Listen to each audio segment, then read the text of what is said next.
November 4th. It is 7:13 p.m. I want to apologize to the public who've been waiting to view us. We had a few technical difficulties. We are now live. So we have an agenda in front of us. I'd like to ask, first of all, if there are any conflicts with any of the items in the agenda. Councillor McLean? Yeah, I have a conflict with the Acacia Park lighting decision. Okay, so part of 6.1. Yes. Okay. Councillor Lamb? Yes, I have one with, I have a conflict with 10.3. And I am the owner of that proposal. All right, thank you. Any others? All right, so we are coming to you from the territory of the Shishalt Nation. And I believe we have others who may be other places and they can indicate that when they come on. So I'd look for a motion to adopt the agenda as presented. Moved and seconded, all in favor? Thank you. And we have two delegations tonight. Our first delegation is Richard Austin and Tony Petula from the Sunshine Coast Drag Racing Association. So Richard, we'll turn it over to you.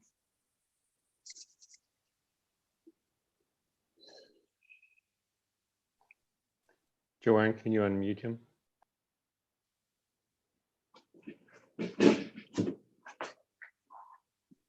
Now they can. Thanks, Joanne. Thank you, Mayor and Council, for having us here this evening. The Sunshine Coast Drag Racing Association is just here to put our dates forward for 2021 and answer any questions there may be from Council with respect to our 2020 season and any questions regarding the upcoming 2021 season. So I think you have a copy of a letter we sent to the district requesting for 2021 dates, May 29th and May 30th, July 3rd, July 4th, August the 8th, and then Saturday, September 4th would be a rain date only with the public dates of May 30th, July 4th, and August 8th. One of those events didn't occur. So that's pretty much about it, what we're looking for 2021. And just if anyone has any questions, I'm here to answer those questions. Thank you. Council, any questions? I think I've got a question. Councillor Lamb? Yeah, I'm just, you know, we're looking at upgrading the airport this year, and I don't know what the status of that will be and what days will be available, and you know, and the condition of the airport at that time. That would be my big concern with this, trying to set up dates at this time.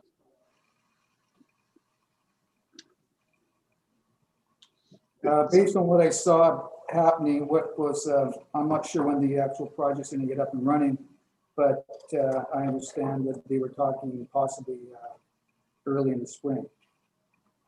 So being that we have May 29th and May 30th, that could be maybe a situation. But having said that, July 3rd, August 8th, and then would have that September 4th backup date. Mm-hmm. I know that I've asked staff for some more information, and they don't yet have that information. They are working on gathering that. So probably, Councillor Scott, I noticed you were unmuted. Go ahead. I move we refer this back to staff till they have some further information for us, and then we have what we need to make a decision going forward. Okay, is there a seconder for that recommendation? Seconded. Any further comments or questions?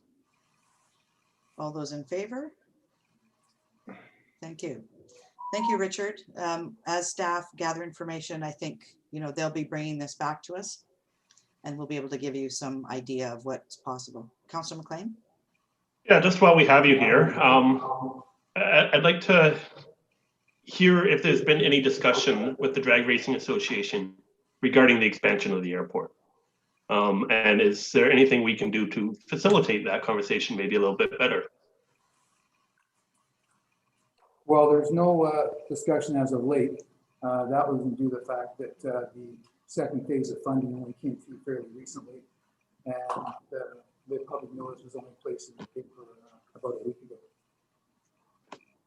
So we haven't had any further discussion. But we don't have a proper a business plan that's going to work in a location that's other than at the airport. So I would say if we aren't able to continue at the airport, that's probably the end of drag racing on the Sunshine Coast. That's probably the crux of the matter.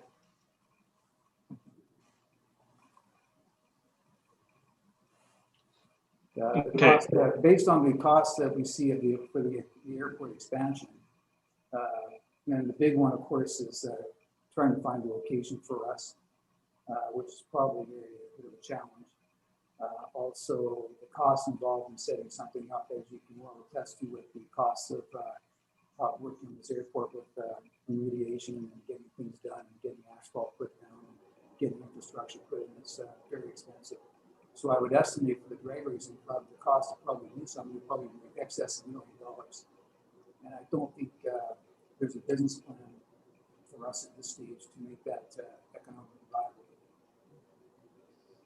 Councillor McLean, follow up. Okay, I'm just having a little trouble hearing you, Richard, so I don't know if our team over there can do anything to help with that. Which is but what I did hear that is that it's going to be a challenge to work with the new airport expansion. And you are worried about the future of drag racing, is that? Well, potentially that's correct, yes. Okay. From my perspective, I really would like to see some way to make this work. I think these are great events for our community.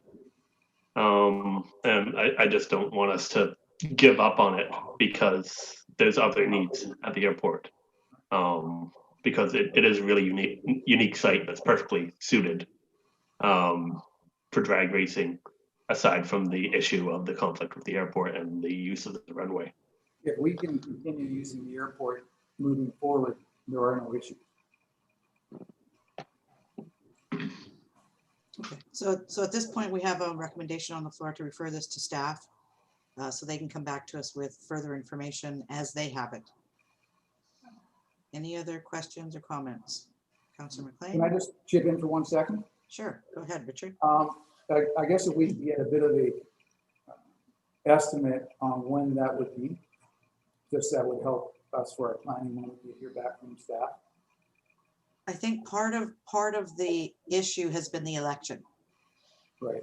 Yeah. Right. So we don't have information from the province. And so once we get that information from the province, then we will be able to better, determine steps forward. Last we talked to them, they indicated they couldn't actually talk to us till after November 16th. So we appreciate what the district has done for us in 2020, and we worked very hard and closely with Coastal Health to pull off our events. So we appreciate the support we were getting by the district and of course Coastal Health. So we did have a good year, and it all worked out. And we never heard back from Coastal Health after our events, so that's probably a good sign. mm-hmm. So. But we do, it's been since 1999 that we've been at the airport, and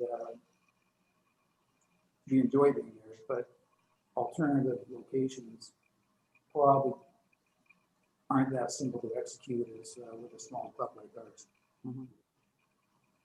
All right. So having said that, if we can continue at the airport with our events moving forward, I'm sure everybody will be ecstatic. Mm-hmm. All right.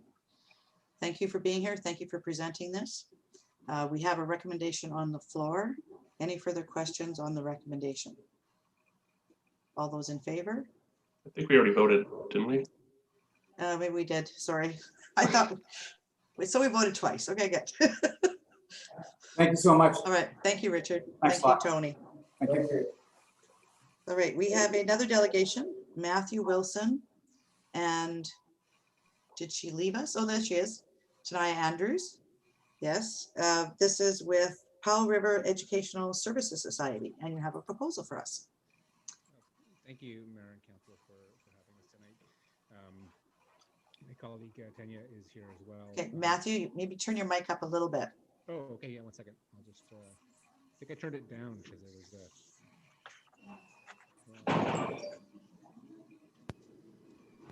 is that better? Yes, thank you. Okay. Yeah, so thanks for having us here tonight. I do have a very short presentation. If I can share screen, is that allowable? Yes. Okay. Do you have the option? Don't know. Yeah, it looks like I do. Okay, good.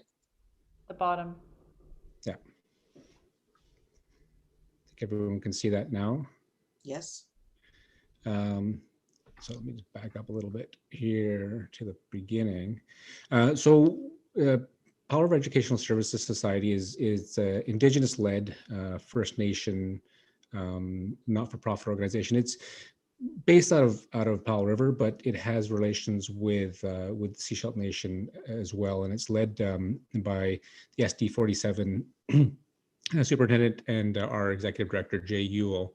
And the focus for press is about economic development, regional economic development, and supporting social programs for Powell River and the region. And so we're proposing to do a labor market study for the Sunshine Coast that focuses on members in the workforce who are unemployed, underemployed, and how we can help support people who on the Sunshine Coast who are moving either into the labor market or wanting to ladder within the labor market. And so we currently have a labor market study that's going on in Lund that's focused very much similarly on looking at the post-COVID impacts for the tourism industry, and that's where this proposal came from. Is starting that initiative and having conversation with the BC Ministry for Social Development and Poverty Reduction, and looking at ways that we can help support the coast more broadly on labor market and supporting small business development and economic growth. And so having those conversations, and then it initially started with the town of Gibsons and then the Sechelt Nation, who's a partner with us, about the opportunity to expand that program to the Sunshine Coast. Mayor Seeger, of course, you and I have had brief conversations, as have Lori Pratt, the chair of the SCRD, and some initial conversations with Scredo as well, who are supportive of moving this forward. So we're looking at doing a 15-month study. It'll examine the labor market on the Sunshine Coast. We'll look at people who are either unemployed or underemployed, or people who in the labor market who want to be able to ladder within that. We're looking at aspects of what does small business or medium-sized business on the Sunshine Coast need? What are their labor market needs, and how can we move people who are on the Sunshine Coast either into more sustainable and employment, and how can we support business growth and economic growth on the Sunshine Coast, taking into account as well the aspect of where can we identify educational partners, either be CAPU or other training partners within the community, to help support that. And so that's the sort of impetus of the project. We're not looking for financial contribution from the municipalities.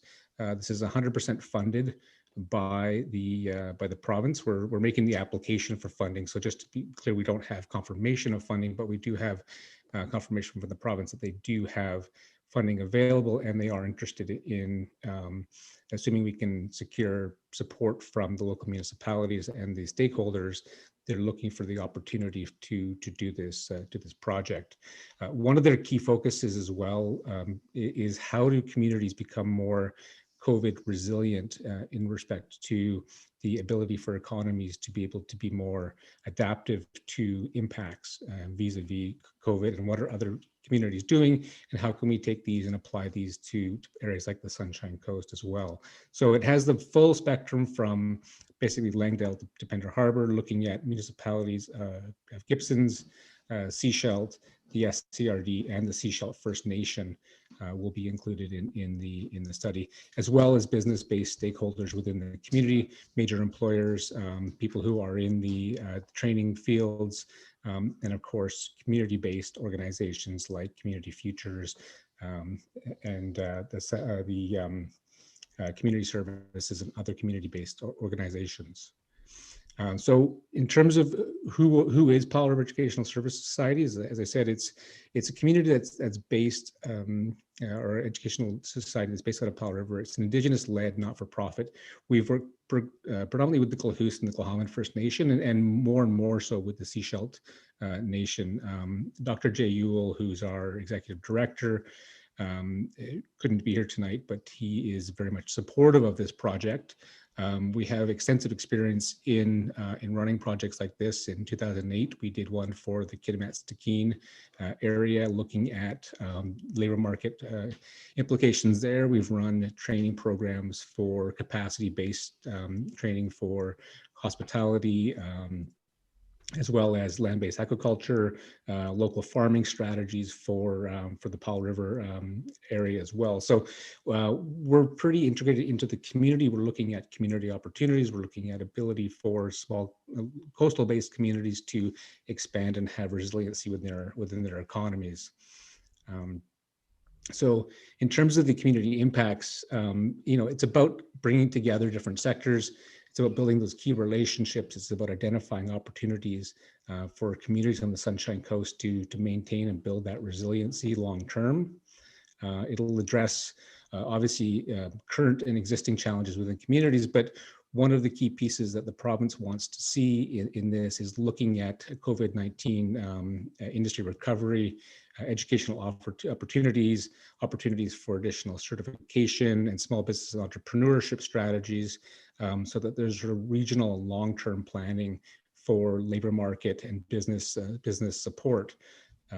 Something that I think the Sunshine Coast could very much benefit from. Our current stakeholders, I mean, obviously the District of Sechelt, we see, Mayor and Council and the staff of the District of Sechelt, the business community from Sechelt being really key strategic stakeholders. We've structured the proposal in such a way that what we would look to have is a stakeholder advisory committee, which would meet on a monthly basis. We would engage stakeholders on that committee for strategic oversight, for identifying project strategies, and also showing that committee the direction in which the project is going, to really act as a sounding board to give us a sense of whether or not we're moving in the right direction. So, having the endorsement of the District of Sechelt is important not only for the funding application, but it's important for the success and the overall delivery of this particular project. So we have actually provided a draft letter of endorsement, which we are hoping to have approval of that tonight, if possible. If not, fairly shortly after, so we can complete the application for funding and then move this project into the next stage. We work with key stakeholders, obviously within the community, so we will be identifying, who are those beyond just the government level stakeholders, who are our key community memberships, our employment and our training organizations, the Indigenous communities, predominantly Sechelt, but I think we have to also consider Squamish as well, as they're part of this, the Squamish territory. Obviously we've met with the town of Gibsons last night. They gave us council endorsement of the project as well. Scredo has signed on to the project. We're looking to the District of Sechelt tonight to get some, at least an endorsement letter to move it forward, and then working with educational partners like Kaplan University, our local Chamber of Commerce from a business perspective, Work BC from a labor market and an employment perspective. So it's a pretty broad scope in terms of who our stakeholders are. And I think that's helpful because it really digs into the community in terms of who are, what are the local issues? What are the key issues? How do we help support local businesses, and how do we then develop strategies with educational partners to deliver on that? So that's just a very quick overview of the project. I'm sure there's probably more questions from council, so maybe I'll just open it up that way if that's okay, Mayor Seeger. Sounds good. Councillor Scott. The report that you did for Kitimat, is that available publicly? I can certainly share it with you. I'm not sure if we have it on our website, but it's definitely a document I'm happy to share with council. Yeah, it'd be good to have a look at that and see what we would see out of a report like that for the Sunshine Coast. Yep, absolutely. Okay, Councillor McLean. Yeah, I was wondering if you could speak more to why the whole Sunshine Coast approach. Obviously, you're a Powell River based organization. So why include the Southern Sunshine Coast in this? Yeah, and it's a good question. I mean, we're currently doing one in Lund, and that came to a certain degree out of some work we did in the tourist industry in terms of helping to support training for that community. And the province came back to us and said, can you look at a community-based approach to labor market as a response to COVID and resiliency? And so we're currently working on that now. One of the things we're finding in that particular project is that it's fairly narrow in scope. And when we looked and we had conversations with Seashell Nation and the town of Gibson's initially, where this has sort of started off, our concern was that the Sunshine Coast is so integrated, and I'm watching and seeing that the municipalities are also taking that integrated approach in terms of how you guys look at the communities, policies, economies. I mean, they're fairly integrated. So, it makes sense to bring all of those pieces together as opposed to sort of focusing on one versus the other. Press being Powell River Educational Services Society, aside from the name itself, Powell River, we are looking at the opportunity, and we would like to continue to have a conversation. I know Dr. Yule would like to have that conversation with organizations. I know he has had it with Colin from Scredo about how can press support beyond Powell River, because it's, I think moving away from the days where Sunshine Coast and Powell River were two very unique geographical entities. There's a lot more similarity and collaboration between the two than there's differences. And I think there's an opportunity for an organization like Press to be able to leverage its depth of experience to be able to help support opportunities on the Sunshine Coast, which ultimately support Powell River as well, and vice versa. So we're trying to get a broader regional perspective on this, and we're finding it too. Like, we're doing some work now between the Clahaman Nation, who are starting to move into aggregate, and we're helping to build training and capacity building between Clahaman and Seashell Nation, who are very well established and have been doing this for many years, and linking those partnerships. So we're taking a broader regional focus with Press. The name hasn't quite caught up yet, so that is a bit of a an obvious question as to why Powell River on the Sunshine Coast, but hopefully that explains the answer. Councillor McLean. Yeah, I think that's a start. As a follow-up,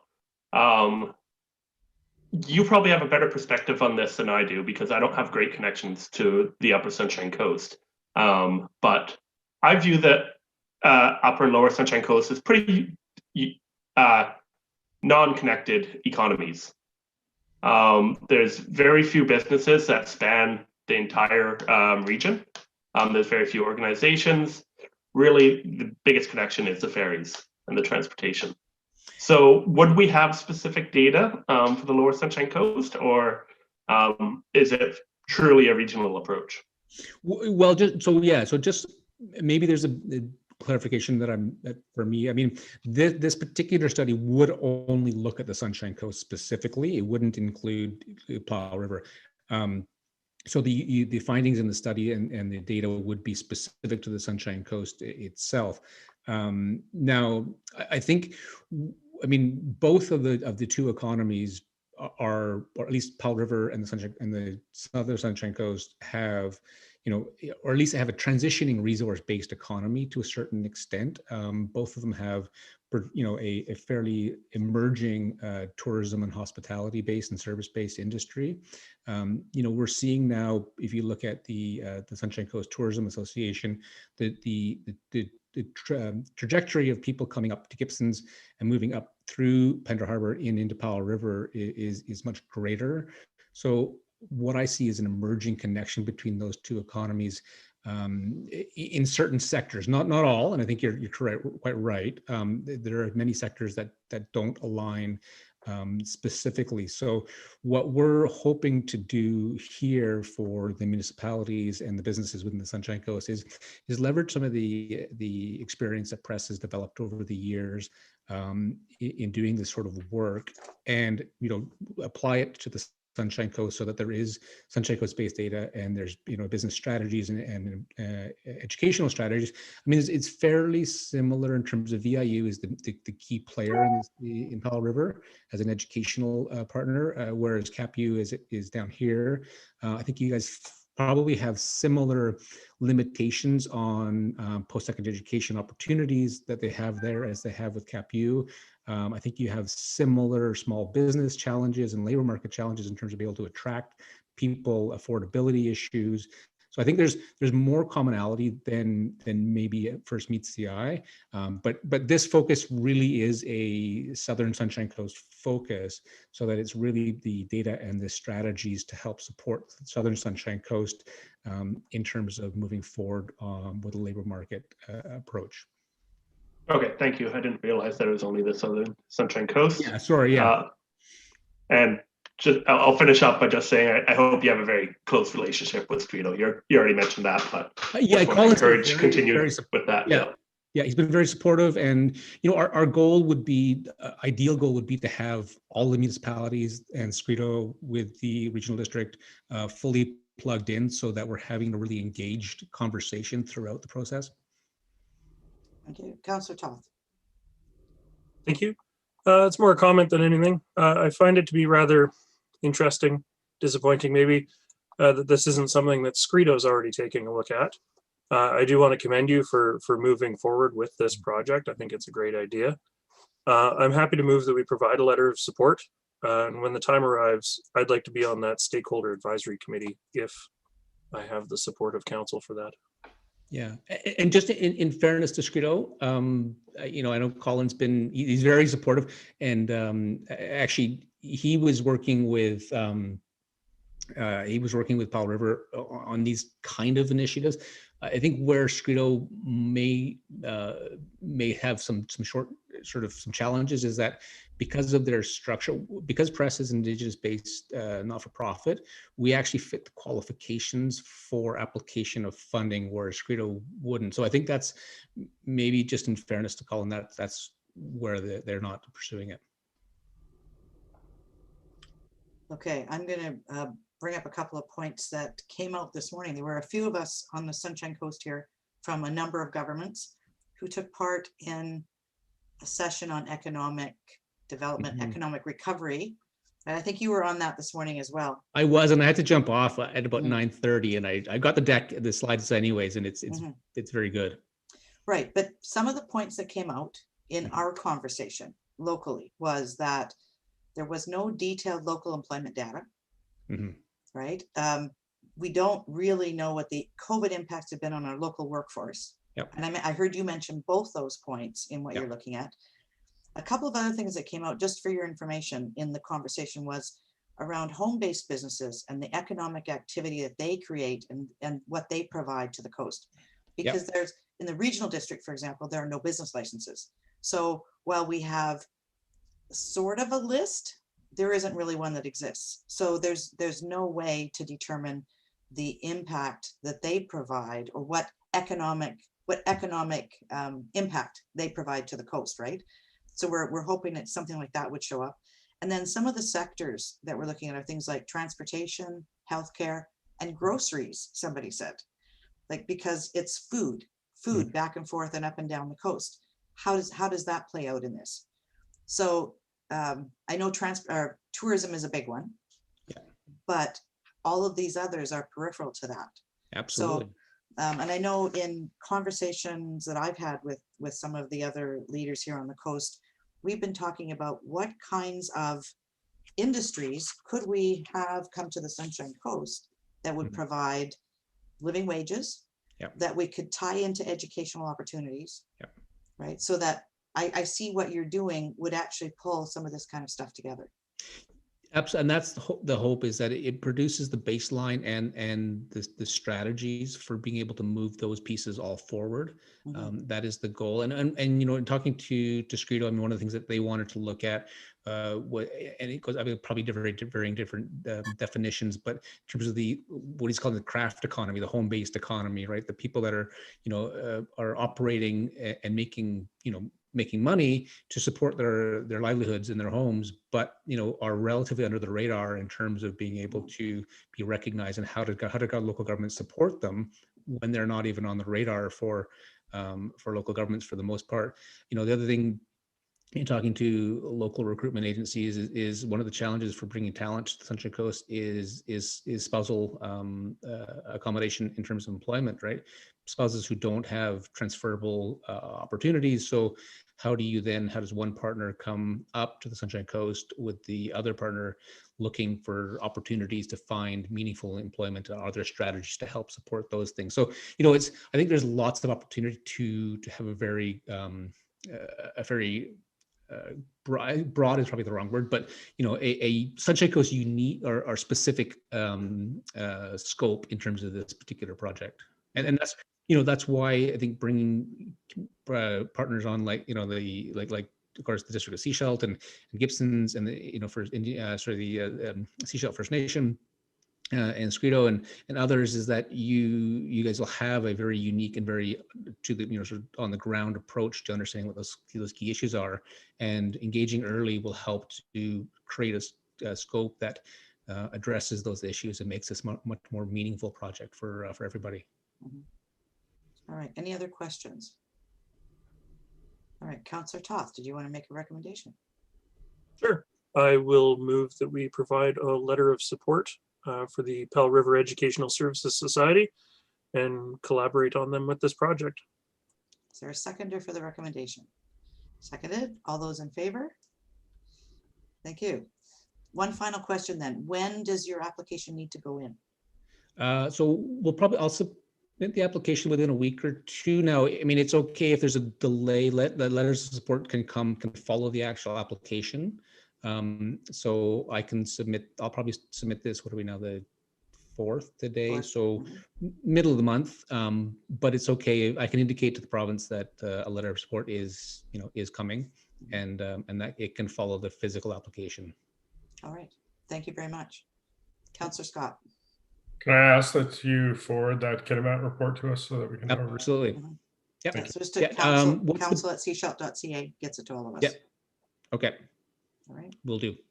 Thank you very much. All right. Thanks, everybody. Thank you. Bye-bye. All right, moving on to proclamation. Item 4.1. This is Louis Riel Day, November 16th, 2020. Whereas the Métis people and their descendants have significantly contributed to the exploration, growth, and development of Canada, and whereas the Métis people are recognized under Section 35 of the Constitution Act 1982 as one of Canada's Aboriginal peoples, and whereas Louis Riel was a humanitarian and an advocate for the Métis people and one of the Métis people's foremost historic leaders who strove for justice and the rights of the Métis people as Manitoba joined Confederation, and whereas November 16th is an important and symbolic date recognized by Métis people across British Columbia each year in commemoration of the death of Louis Riel on that day in 1885, and whereas the province of British Columbia honors Métis history and culture, Louis Riel's place in Canadian history, and the province's valued relationship with the Métis people of the province of British Columbia, now therefore, I, Darnelda Seegers, on behalf of the District of Sechelt Council, do hereby proclaim that November 16, 2020 shall be known as Louis Riel Day in the District of Sechelt. And I believe we will send a copy of the signed declaration. They've been gathering these each year. They were really pleased that the District of Sechelt was the first to recognize this a number of years ago. So, and they'll probably come with their flag to have us raise their flag on the 16th. So next item on our agenda is adoption of the minutes of previous council meetings. So we're looking at the minutes of the 6:30 p.m. regular council meeting of Wednesday, October 21st. So a motion to adopt. Moved, seconded, all in favor? Thank you. And minutes of the 7 p.m. regular council meeting of October 21st, 2020 for adoption. Moved and seconded. Any errors or omissions in these minutes? Changes? All those in favor? Thank you. And we're going to move to item 6.1. Now, item 6.1 is a reconsideration of the decisions we made in the previous minutes. We're going to do these one by one. Councillor McLean would like to recuse himself from the last one, number 4 on this agenda.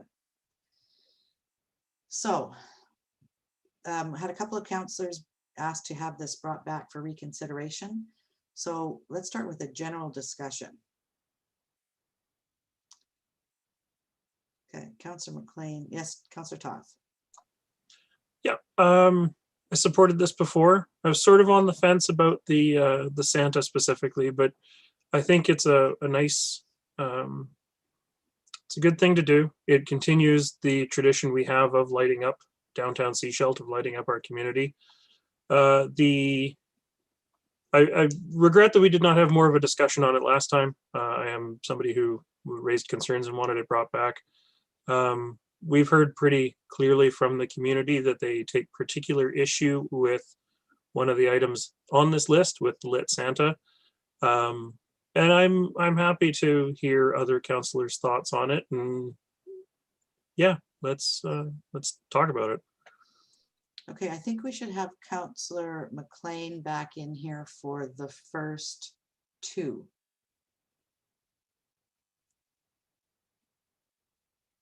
Gloria, can we bring Councillor McLean back in? Thank you. Hello, there he is. All right, so if let's talk about the first 2. So we've got maybe the first one. Let's look at the first one. $3,700 for the white Christmas lights on Municipal Hall. Councillor McLean. Yeah, so thanks for pulling me back in. Yes. I recused myself from the whole conversation last time, when it was probably more appropriate to just recuse myself from the last item. So in regards to the lights on Town Hall, I think that's an appropriate investment. We look at the lights around downtown. Every year we hear cries for more lights. I think there's a little bit of a gap in our lighting system right now. Rockwood is amazing, Cowie Street's amazing, and right in the middle is Town Hall. So we can help bridge that a little bit by installing lights on Town Hall, and making a more attractive Town Hall and town in general for the community. Okay, anybody else comments on the Town Hall lights? Councillor Lamb, Councillor Kuster, Councillor Rowe. Councillor Rowe just unmuted. Or are you waiting for me then? Yeah, go ahead. Oh, sorry. I'm sorry. I thought we were going in order. I would just concur with what Matt has to say. I think, the hall should be one of the feature points in downtown. And I think it would be great to light up that area.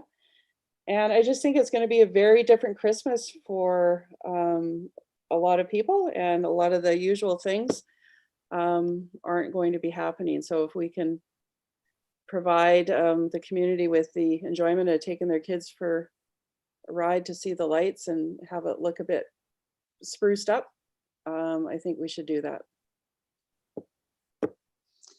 Okay, so Joanne, I have a question for you.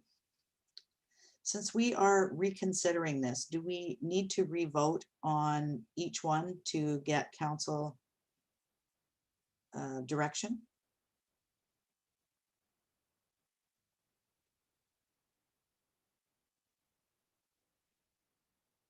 And you're still muted. Hi, Your Worship, especially in the case of the fact that Councillor McLean is going to recuse himself with recommendation 4. Mhm. That for sure you'd want to vote on separately. But with the other 3, it really comes down to whatever council procedurally would prefer to do. It might be a little cleaner to vote on each Mhm. one Okay, separately. okay, we'll do that. Sounds good. Councillor McLean? Yeah, I have a question for probably Andrew Yates regarding the building renovations we were looking at doing in last year's budget. So there's some exterior work to the building envelope. I'm just wondering, has that been done? And will that affect, are we essentially going to have to put up and take down these Christmas lights if it hasn't been done? Mr. Douglas? No, the work hasn't been done yet. And yeah, the Christmas lights will go up and they'll come down. So it's, it wouldn't, there's no work planned between now and Christmas. So it would be appropriate to put them up. And my understanding is once the lights are up after the renovations are done, they're probably going to stay up. Is that correct? Because that's why they're looking at putting white lights in. Yeah, and that would be fine. Yeah. Mhm. Okay. Any other questions or comments about recommendation 1, about the installation of white Christmas lights in Municipal Hall? Would someone like to make a recommendation? Go, Councillor Kuster, did you want to say something Yeah, first? Go just ahead. a quick clarification then. So are you saying that once we put up the lights, they're going to stay up? But if we have to do the renovations or the repairs still, are we going to take them down and then have to put them up again? Because that seems like a waste of labor. Well, this year, yes. If we're putting them up for this year, just because the renovations haven't happened yet, they're still working on some of the interior stuff, I believe, at this point. But then The once they go back- renovations are only a small part of the building. It's Okay. not like you're taking everything down. You take down what you need to. Okay. Yeah. Okay, good. Thank you. All right, recommendation. Would someone like to make a recommendation? Councillor Todd? You'd mentioned recommendation 1, but it's Yes. actually recommendation 2 on here that council Sorry, authorized yes, allocating. yes, right. There's 3 recommendations besides the receiving of the report, yes. Yes, So recommendation number 2, yes. I would like to move recommendation 2, that council authorize reallocating $3,700 from the operational travel budget to municipal hall maintenance fund for the purchase and installation of white Christmas lights.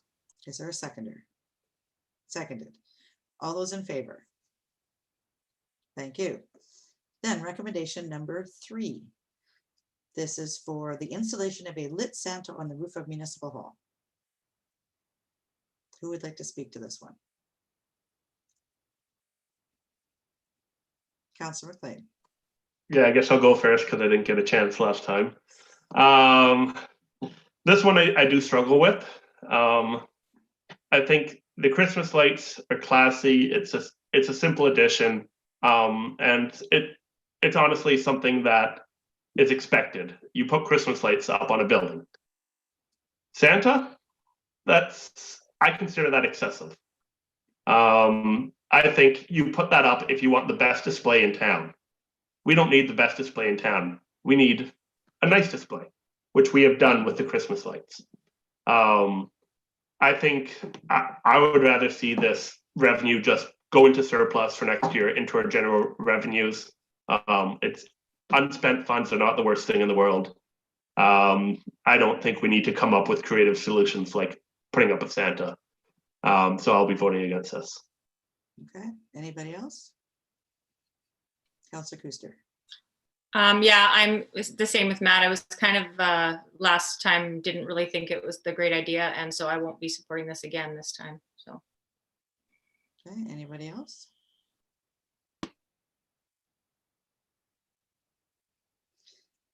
Would someone like to make a recommendation? Councillor McLean. I'd like to move that council does not allocate funds to installing a Santa on Town Hall. Okay, is there a seconder for the recommendation? Seconded, all right. Any other comments or questions before we vote? All those in favor of the recommendation? Any opposed? Okay, and I'll speak up about this. You know, in the past, we haven't, you know, as Councilor McLean mentioned, we haven't done anything at Municipal Hall. And I think if year by year, we've actually put money into Rockwood, and the display at Rockwood is amazing. That goes up every year. People love what that looks like. I think what we're looking at doing with something like the Santa at this point is the first piece to add to a display that would get better year after year throughout downtown. If council's not in support this year, that's fine. Next year, we could look at, you know, potentially adding another piece, maybe another piece to Acacia Park or somewhere. Downtown would be, I think, should be the focal point for the community. You know, so if they want to take their kids on a walk or have their friends and family come for a visit, they go downtown, go walk through our community to see what we do as a community, how we show our community spirit at Christmas time. So I would like to see it move forward, but I'm in the minority, and that's fine. Councillor Toth.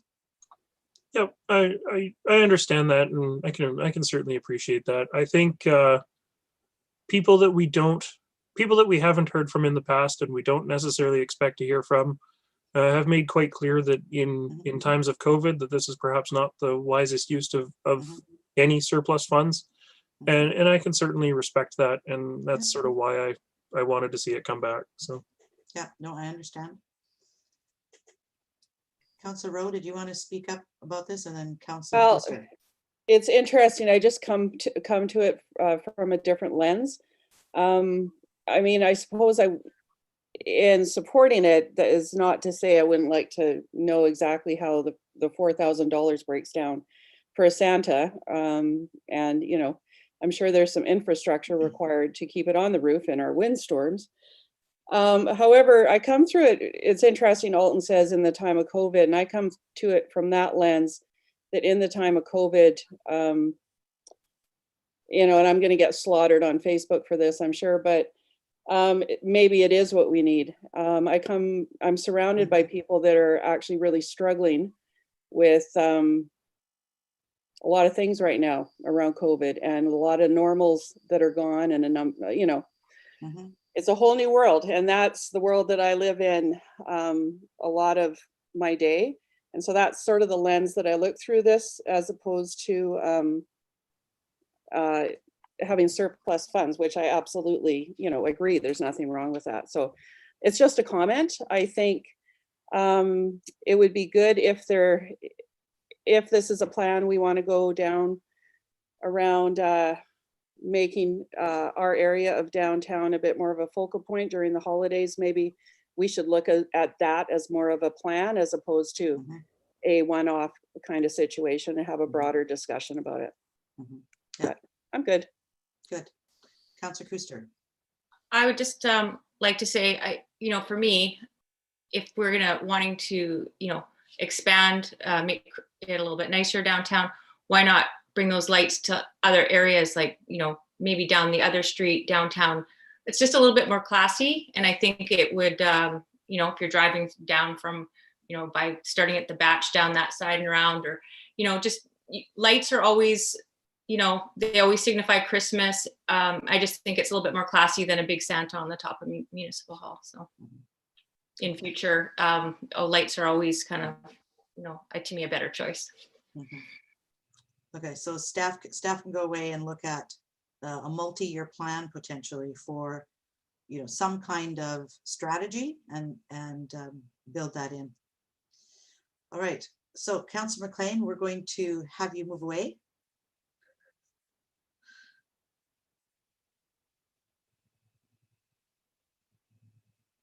Floria, we'll have you move him back into the waiting room. Thank you. And then we'll look at item number 4. So this is reallocating $10,000 to the park maintenance fund to install electrical outlets in Acacia Park. Councillor Scott.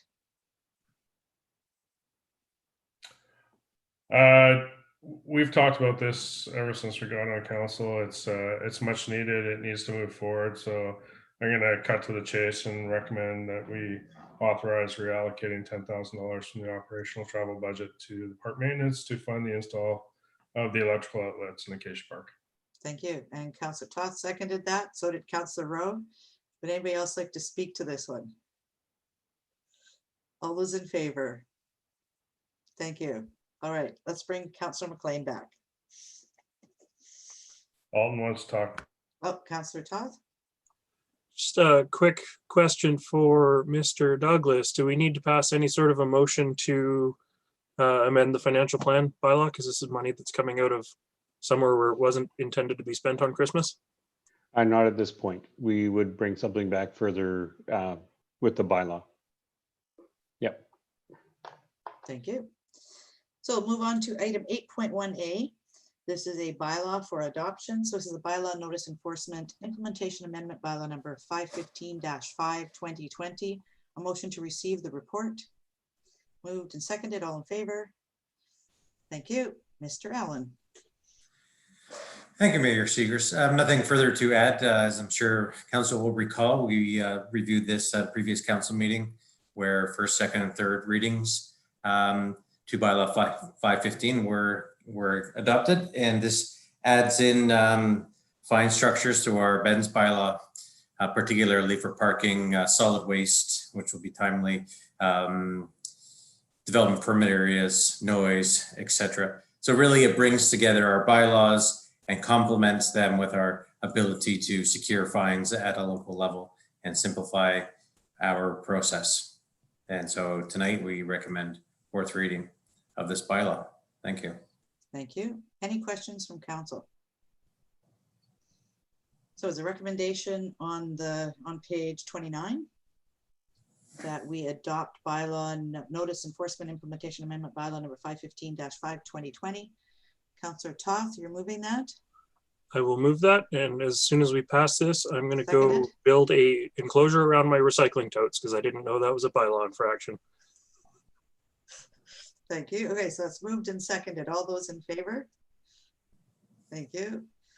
And move on to the bylaw, item 8.1B. This is District of Sechelt bylaw number 515-5/2020, a bylaw to amend the bylaw notice enforcement implementation bylaw number 515-2012.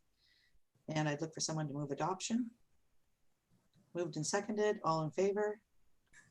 Thank you. No new business. So we're going to move on to item 10.1. This is development permit with a variance for Sunshine Coast Lions Housing Society Arbutus Green Court at Medusa Street and Ocean Avenue. Motion to receive the report. Moved and seconded. All in favor? Thank you. And Marina, over to you. Thank you, Mayor Seegers. I will share my screen right now for a brief presentation about the application. Okay.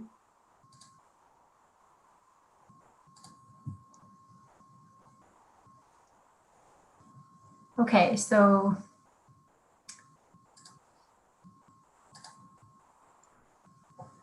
the application has, as I believe all of you have been aware of it since the previous stages of the application. So this slide just shows it's gone through OCP and zoning bylaw amendments. They were adopted in July 2019. The housing agreement bylaw was subsequently adopted, or I guess right before that. And right now we're looking at their development permit application for a multi-family residential development permit area. And that's the subject of this presentation and report. There are also two more, I guess there's a few more stages after this. There will be a lot line adjustment, a simple subdivision to make room for the new building. And after that, building permit and servicing agreements.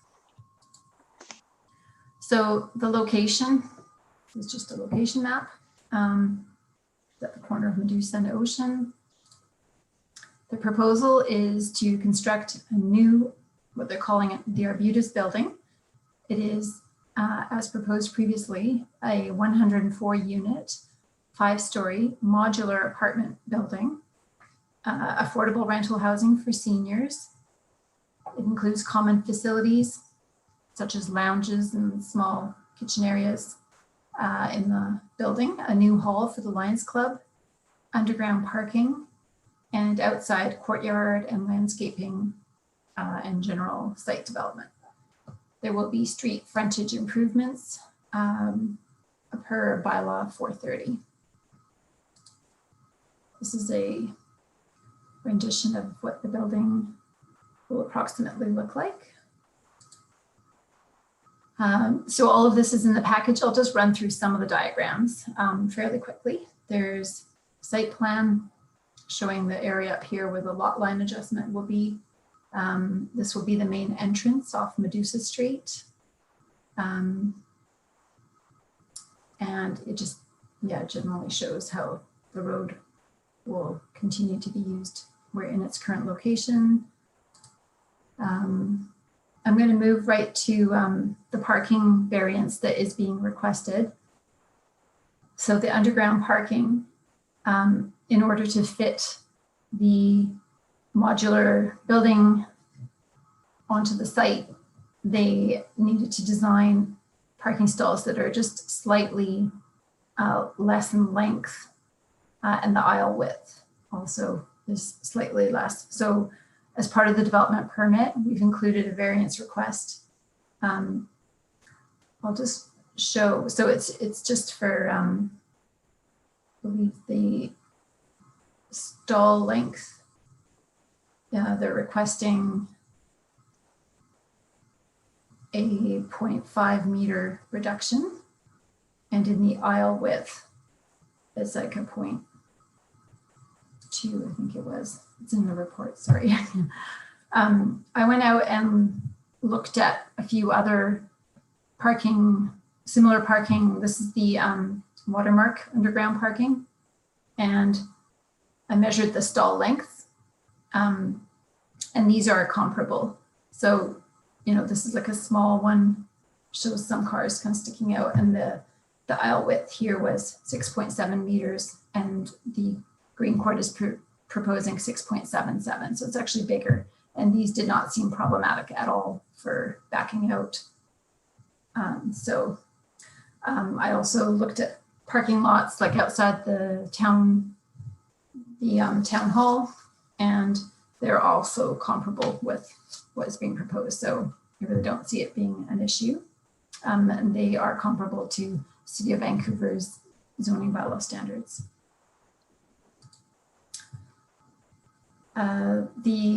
This is just an example of the floor plan for the second level, and it's repeated again through the third, fourth, and fifth. There's elevations from Medusa Street and from Ocean. The materials and colors that are being proposed are shown on this slide. There was one small change that was made since your package was printed, or since you got your agenda. So there are minor changes. This was something that they were already working on, but weren't able to submit it in time for the council agenda. So you can see they're just minor changes. That probably the main thing is the soffit is going from a stained cedar to a fiber cement soffit in the cedar wood look finish. And the rest of the colors are very similar. And then the trim, I believe, was also going from timber to a similar fiber cement siding, which is durable and weather resistant, and the colors look the same. The landscaping plan, there's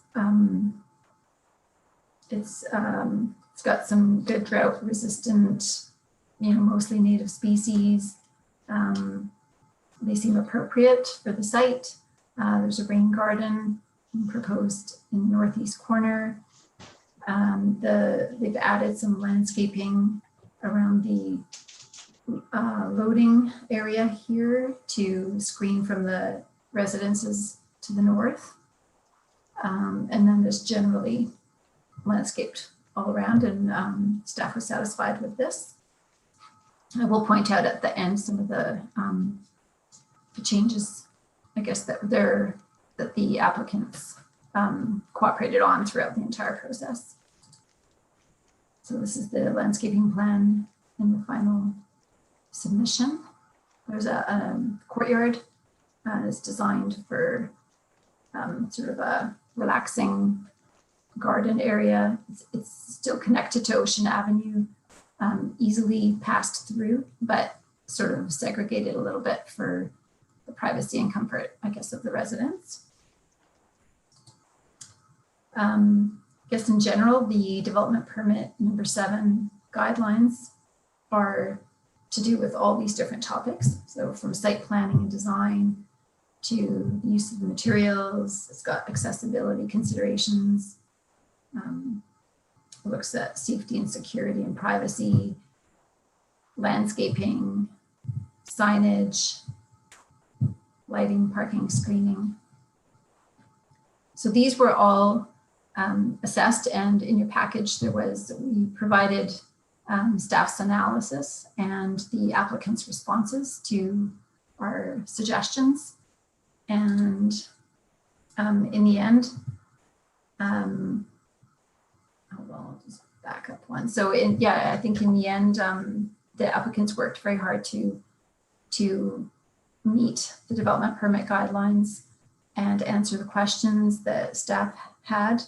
And I think for the type of development that it is, it meets this development permit area adequately, actually quite well.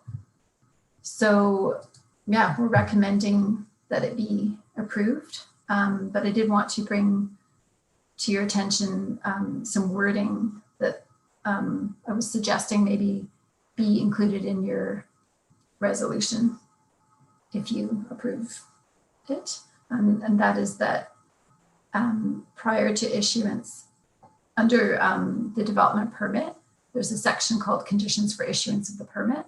And I'm suggesting that we add a number 2, that a cost estimate for landscaping works be provided by the qualified landscape architect, and that a landscaping security bond be provided equivalent to 125% of the cost estimate, which is what we standardly do. And the reason I'm putting that in is because we were hoping to get the cost estimate, but it was not provided by the applicant in time. And also they, at the last moment, the day before, or it was yesterday, submitted the change in the cladding, the slight changes in the color. And I would like to make sure that those get added to the development permit. So staff is recommending that the permit with related conditions as presented, including the variance for underground parking stall length and aisle width, be approved. Okay, so before you go away, we have a recommendation on page 41 in our package, right? Yes. And that's that we approve the development permit for the property with civic address and related conditions as attached to this report. Where would these recommendations go if we were to also move these forward? I would attach them into the relevant sections, and then you would approve the changes. Okay. So we would actually make those changes first and then come back and make this recommendation as presented in our report with the variance for the underground parking stall length and aisle width. No, that's already in the development permit. These are just technical changes that staff can do. I just thought I'd bring them to your attention so that you know what you're approving. Okay. Okay, sounds good. Thank you. Any questions by council? Councilor Toth. I'm going to go on a little bit of a sidetrack here. The parking requirements that they're specifically asking to be varied. Do we differentiate between above ground and underground parking requirements? I suppose that's my first question. No, we don't. Okay. And then the second question is, if we've got projects in our community that clearly are not using the guidelines that we have in our requirements because they've been varied and they've been found to be perfectly acceptable, and other communities are not using the same numbers that we are our numbers out of date for parking dimensions? Well, one could make that argument, yes, if the bylaw was, it's from 1987. Perhaps car lengths have become shorter in that time. And yeah, we will be looking at this, I believe, as part of the zoning bylaw rewrite. Mr. These Allen, types did of you want- things. Sorry, Mr. Allen, did you want to jump in, or has she covered it off? I think she's covered it well, and I appreciate that. Just point out that smaller underground or within building parking lots across the board provide some limitations for somebody driving a Ford F-350, but that's to be understood when you're entering a facility like this. But otherwise, Marina covered it well. Yeah, thank you. Thank you. And just as a quick follow-up to that, yes, I suppose that is part of the consideration, is if anybody in this complex owns a Chevy Colorado, they're going to be SOL. With the zoning bylaw update, are you looking at changing any of those numbers, or are you looking at differentiating between above ground and underground parking requirements? We haven't got into the above versus in-ground parking, but that's well noted, and we can certainly consider that. I think primarily what we've been looking at is the numbers per unit and examining options there, right? For multifamily, in some cases that's 1.1 to 1.5, down to 0.8, depending on its location in an urban environment. So there's locational elements there, but I think when respecting parking lot or parking space size, it's probably what we're looking at is designating a certain amount for small car. Basically what that means is you're providing a mix so that you're not boxing out the larger pickup trucks entirely, but you're recognizing that there are a lot more modest sized cars now than there were 30 years ago. All right. Councilor McLean, did you have your hand up? Yeah, I think it's on a different subject. Okay. So if we're done with parking, I can move on. Yes. Okay. One of the recommendations on page 70, or suggestions, feedback is the word I'm looking for, from the section 219 covenant. One of the provisions is providing one underground parking space for car share. So this is the third development of Seashelt that I'm aware of that has this provision. And currently there are no car share vehicles in Seashelt. A space is not valuable. A car is valuable. So the fact that we are requiring this does very little. Yeah, I think that's really all I want to say for that. All right, and I could just say that if we have the opportunity to request it, if the car share program was there, then there would be a space for it, I suppose. Green Court, the Lions Housing Society also did verbally express interest in perhaps setting something up for their own residents to be able to share. So that was also part of this provision. Yeah, I definitely encourage them. And in the city, how it typically works is you get parking reductions in exchange for buying a vehicle. And so that's the piece that we're missing. There's no parking reductions here other than the size. Councillor Toth? Yeah, actually, just a quick follow-up to that. Designated car share, is that defined somewhere? Can they just purchase a car for use of their residents only, and that is technically meeting the requirements of a car share? I think in the way it was described in the housing agreement bylaw, yes. Okay. So we left it open. Yeah, and I'll just chime in real quickly because I obviously know a fair bit about that from my previous job. There's big insurance implications of doing that. So there's challenges there, but definitely they could do that. Okay, I saw Councillor Lamb and Councillor Kuster unmuted themselves. Who'd like to go first? Okay. Councillor I just want to say I'm happy to see this coming forward and moving along. It's been a long time coming. It's something that we get asked, at least I do, about it quite often. And I think it's great that we're going to be getting some affordable rental units moving along for the seniors. So I'm happy to support this 100%. All right. I know one member of the Lions board, and I'm not out a lot, but when I do get out, I make a point of driving by the lot, and then I give that person a call and say, what's happening? So yes, I agree. I'm excited to see this moving forward. I think we have a number of exciting projects that are going to, break ground in the spring. It's good to see. This is going to be one of them. Any other questions or comments? All right, so back to Marina. The recommendations you had on the screen there, we need to make those recommendations because they're not in the current documentation we have now, correct? Correct. Okay, so can I have you put them back on the screen? Is this good enough? Can you see it? Yes, that's fine. Okay.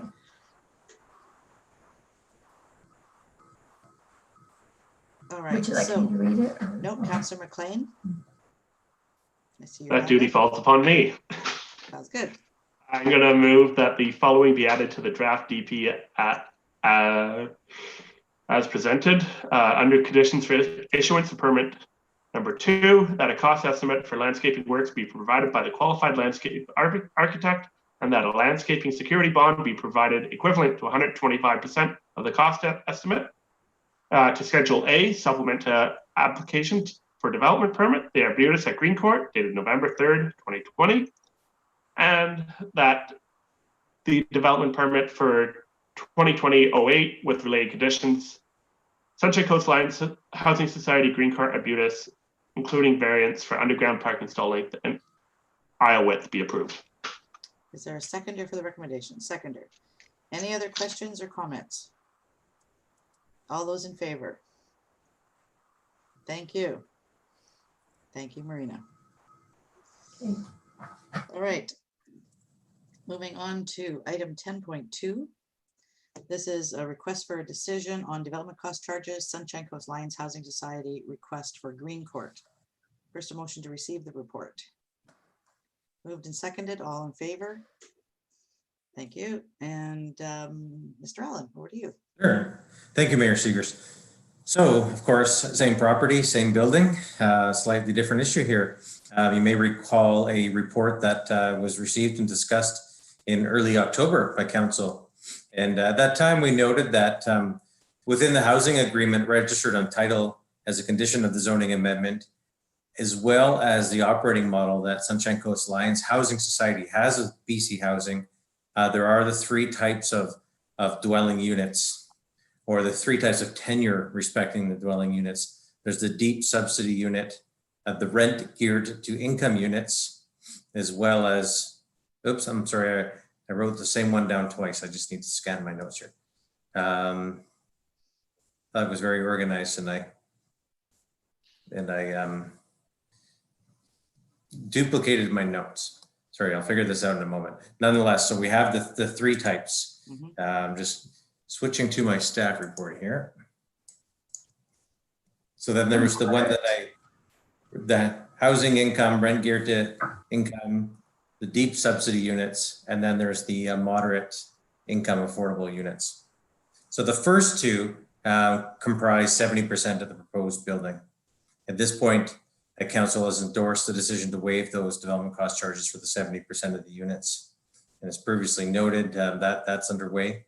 Again, I'll repeat for the benefit of council and anybody listening, the decision here is a balance between missing out on development cost charges and the funds that come in to support infrastructure development as a trade-off with supporting affordable rental housing and BC Housing's and Sunshine Coast Lions Housing Society support in our community. So I recognize that decision. So back in October, council asked us to bring forward another report So this is a series in reports. There may potentially be an additional report next, depending on council decision tonight. Nonetheless, bring forward a report with example amounts for a variety of development cost charge waiver for the rent geared to income units for this project. And that the report indicate the amount of development cost charge waivers that have already been granted and provide options. So just a quick summary to date, we have waived $730,657 worth of development cost charge for District of Sechelt development cost charge. And should council direct staff to provide a bylaw amendment to consider a waiver for the rent geared to income units, there would be an additional $310,279 of development cost charge waived. So essentially the report on page 119 and following provides some details, provides some options, and seeks direction from council on how to prepare an amendment to development cost charge bylaw 554. Thank you. Thank you. Councillor Toth. Just a real quick one. I know it was talked about in October when we discussed this, but I don't remember. This is a waiver of the Sechelt DCCs only, correct? They're still required to pay the Sunshine Coast Regional District water DCCs? Yes, that's correct. Thank you. Okay, further question. What we are looking at here, if we make a decision on this, we would actually be looking at changing the bylaw, which would then also impact other developments that come forward. For example, community services building. Part of that could potentially also be, would fall under this and be eligible for reductions in DCCs? Well, at present, we can reduce development cost charges for not-for-profit rental housing with housing agreements. What we're seeking to do here is potentially waive it up to 30% of the units if they are in the rent geared to income category. So we don't have that level of detail yet with community services. Okay. If they're entirely within the deep subsidy category, then they would already qualify for a complete waiver. Okay.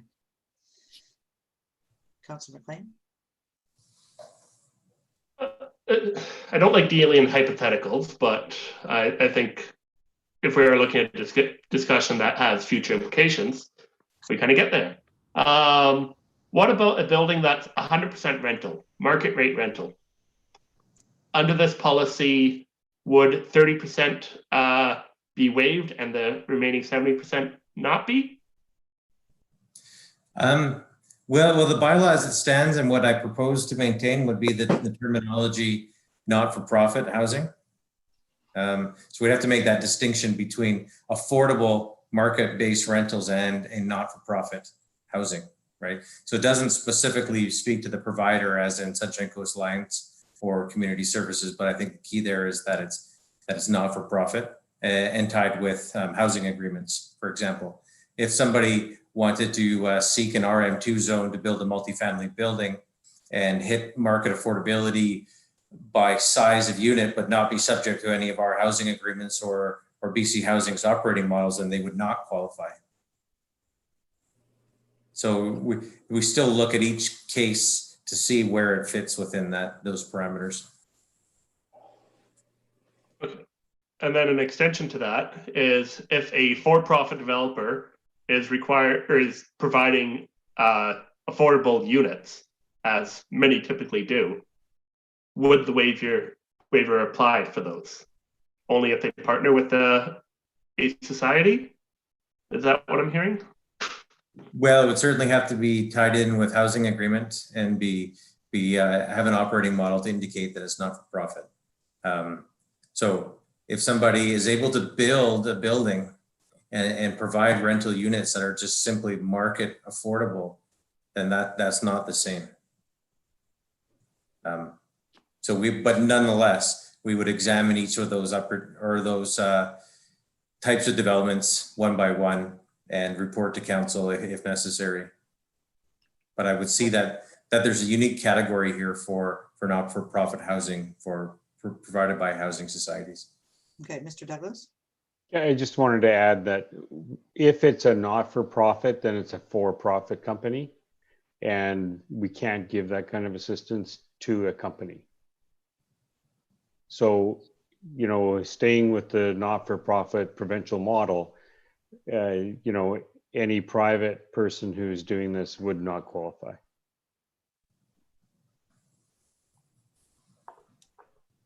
Okay, For the Councillor exemption. McLean, did that answer your question? Yes and no. I'm going to maybe go a little more concrete. There's a development in the SRD where they're looking to build 10 units, and then an 11th unit is for Habitat for Humanity. So this is something that it's a not-for-profit. They have the one unit. Would DCCs be applicable to that one unit? Is that a not-for-profit organization that's building it? I don't know enough details on that specific application, if they're building it or if Habitat's building it. But supposing they turned it over to Habitat either for permanent ownership or essentially life lease, Habitat or a similar society was managing it, and we had a housing agreement registered on the title of that particular unit, then I would say yes, that one unit could potentially have development cost charge waiver, but not the other 10, even if they are rental. Councillor McLean? Okay, I think that provides the clarity I was looking for.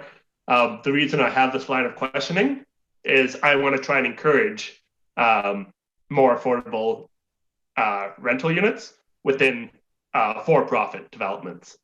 I want to provide that extra incentive to build those units.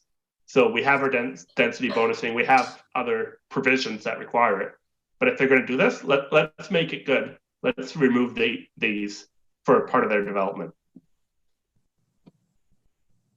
You're talking about for the for-profit builders?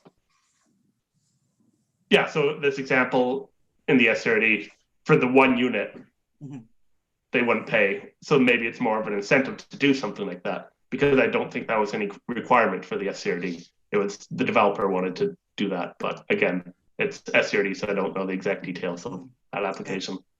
Okay. Any other questions or comments on the report or the recommendations in front of us? Yeah. Councillor Lamb. Yeah, I'm kind of struggling with the sewer DCC and the, you know, obviously they're paying the water DCC, but sewer is, we have a limited capacity, and the other thing, there's only so many people in the community that pay for the water resource center. And this complex is something that benefits the whole community. So I would, you know, the situation is if we had, you know, 200 or 300 of these units being built, they would use up a lot of capacity, and they would probably put us to the point where would have to expand the plant, and they would be contributing nothing to that except for their, you know, fees on an annual basis. So I'm just kind of, you know, in you know, a road DC is something where you can give that up, and the you know, storm sewer and stuff like that, you can give that up, but I struggle with giving up the septage, and as we're, you know, we're struggling with that, and you know, I don't know. I'd like to see us keep that one in, and I'd like to see us, as we move along, that the sewer DC is not available to be exempt. Just my thoughts. And I would challenge you as to why you would see anything different between the sewer DCCs and the road DCCs and all the others. I mean, our roads are in poor shape as well. So if we're saying, you know, roads aren't that important, but sewer is, I think they're all important. Oh, definitely. The roads are definitely important, but I just, you know, with the, like, once again, with septage, there's only so much capacity. And you know, I guess it's just one of those things. It's one of my, you know, one of my little bees in my bonnet. And that's all. Anyway, just putting my comments in, that's all. Okay, thank you. Councillor Toth. I certainly understand where Councillor Lamb is coming from, actually, because if you consider, yeah, you bring on 200 units of rental housing, they're contributing to sewer the day they're built. However, if you collect road DCCs, park DCCs, drainage, etc., those projects may not get built anywhere near the complex, might not be related to the complex. So I can certainly see the disconnect that might occur between, you know, sewer versus other DCCs. However, I disagree, and I think that if we're providing some waiver to some of them, they should be getting some waiver on all of them. But that's just me. So, Okay, Councillor McLean. Yeah, so I'm just going to go into DCCs a little bit for probably not council, but just the general public, and that'll lead to a point eventually. So DCCs are the project that are related to growth. This project, Green Court, is going to add 100 units, or I think it's 80 because they took some away. It is adding density, and there are real costs to that in our drainage systems, our sewer systems, our road systems, and our park systems. So the idea of a DCC is to fund those costs related to growth. If we look at projects nearby, or examples of DCC projects, Trail Avenue is a DCC project. Trail Avenue is going to make it easier for people in this development to get downtown. We designed it with seniors in mind. It's maybe not the most direct route, but it is a route. Another DCC project is a dog park. This is an apartment building where you can't really have dogs. So this growth that we're having means that we need to build a park. So these are examples of ones that we've already done. We have many other projects that we would like to do. We have a whole list in our DCC bylaw. So 2 projects that are very close to this are Medusa Street drainage and Salmon Drive drainage. Those are within a couple 100 feet of projects that we have identified that need to be improved in our DCC bylaw that could be partially funded by this project. If we are not doing these fees, it makes it harder to do those projects, and our community starts to feel strained from the growth. I think the best example, though, is Trail Avenue. Yes, we applied for a grant a little while ago to fund that, or Trail Bay Waterfront. We applied for a grant, but originally that was a DCC project. We recognize that more people downtown are going to be more people using that park, and we need better infrastructure for those people using that area. So keeping the grant out of it, if we get fewer park DCCs, it makes it harder to do that project. So I think there needs to be some kind of balance here, because I want to see projects like this proceed. I would be in support of a 50% reduction for these market rate rentals. So over 20 years, quick math says that will add about $20 per month to rent. That's a cost that gets passed on to the people living in this these units. Makes it a little less affordable, but it means that their quality of life, their infrastructure around them, their parks around them, the drainage around them is better.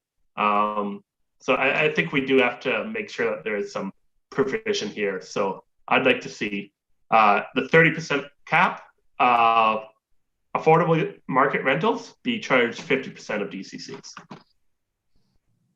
You're making that recommendation? No, I'm showing my support. Okay. Yeah, I think we need a little more conversation before we're ready for a recommendation. Okay, I have a question for staff. You recommended that 30% of the units be considered, be eligible for waiving of DCC fees. That's what we're looking at. Is that the breakdown that CMHC typically uses when they're putting these projects together? A certain percentage, of the deep subsidy, et cetera, and 30% of the affordable market rental units? Is that how it's broken down? Yeah, I do believe so. And certainly for this particular project, there's a long-term 60-year operating model, so there won't be any change.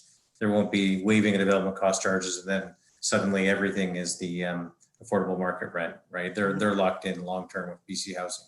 So we have a housing agreement, but there's also an operating model as well. And admittedly, I did use the 30% based on this particular project and its operating model, but it seemed like the fair balance. And my assumption is that's the common practice. Okay. Any other questions from council or comments? Councillor Toth. I'm actually just going to ask Councillor McLean to clarify his point. Reading the recommendation 3 here, looking at a waiver for a maximum of 30% of the units for moderate income affordable market rents. You're talking about only a 50% reduction for the 30% that's outlined here. That is correct. Okay, thank you. I needed to clarify that in my head. So. Yeah, I think the point that I got locked up when I was reading this report is that if we pass it as written, no DCCs will be charged for this project. That's correct. Because the other 70% of the units already are waived. The DCs are waived as per our bylaw. And the discussion we had at our last council meeting. That's right. Last time we discussed this. Mm-hmm. So we're just talking about the last 30%, and as written, it's 100% waiving. And I think we can strike a balance and do 50% for that 30%. All right.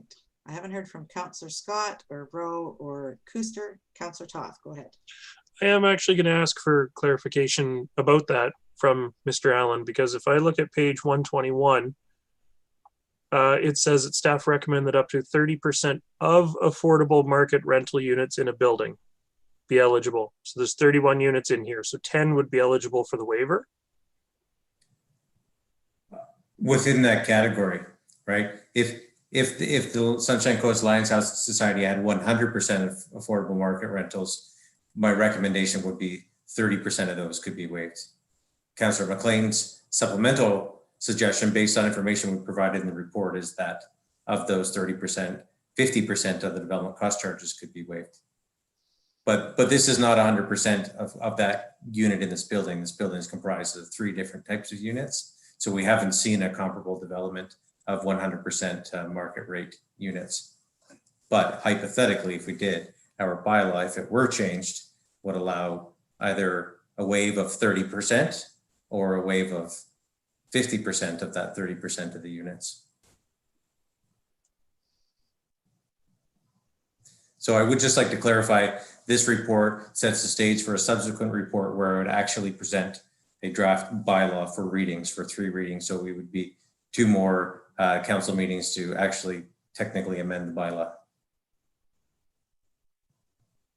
Councillor Rowe.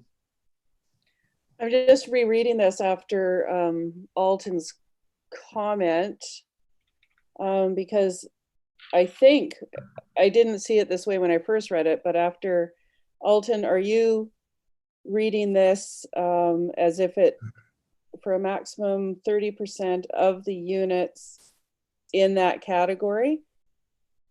That's how I'm reading coming page up with the 10, right? That's how I'm reading page 121. 20 units will still pay DCCs based on the recommendation. Is how I'm reading it. Yeah, I see where you're coming from now. But in what you're intending, Andrew, is 30% of the total number of units, right? Yeah. Yes, within that And category. that's how BC Housing is using it as well, right? Yeah. Again, So hypothetically. In this example, what Matt is proposing would be $155,000. They pay half as opposed to nothing, right? Right. Okay. Yeah. I actually sort of look at this as I feel like I'm getting voted off the island tonight.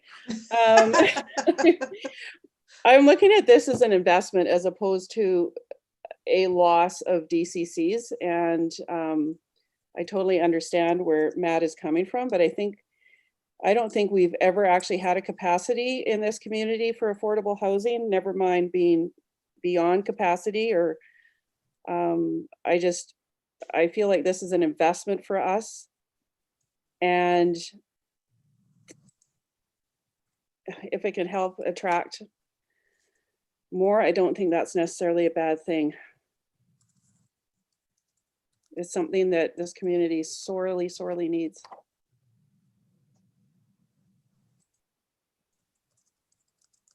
But I do see a bit of ambiguity in recommendation 3, the way it's worded.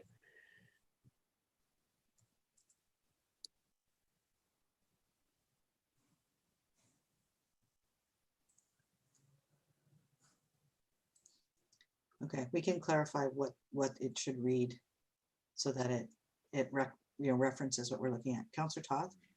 I'd like to start building us towards resolving this. So I'd actually like to move recommendation 2 as presented, that an amendment to DCC bylaw 554/2016 be drafted to offer full waiver of DCCs for not-for-profit housing developments that include units designated for A, housing income limits rent geared to income units, and B, low-income deep subsidy units. Is there a seconder for that recommendation? Seconded? Any further comments on that one? All those in favor? Councillor Lamb? Yeah, I'm just going to vote against it just because once again, I come back and, just believe that there's, once again, it's sewer, but, there has to be some monies brought back into the community. So that's my reason for voting against it. Okay, thank you.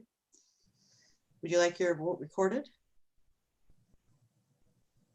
Yes, okay, vote recorded. Thank you. All right. Councillor Scott, did you want to weigh in? I saw you took your mic off mute there a while ago.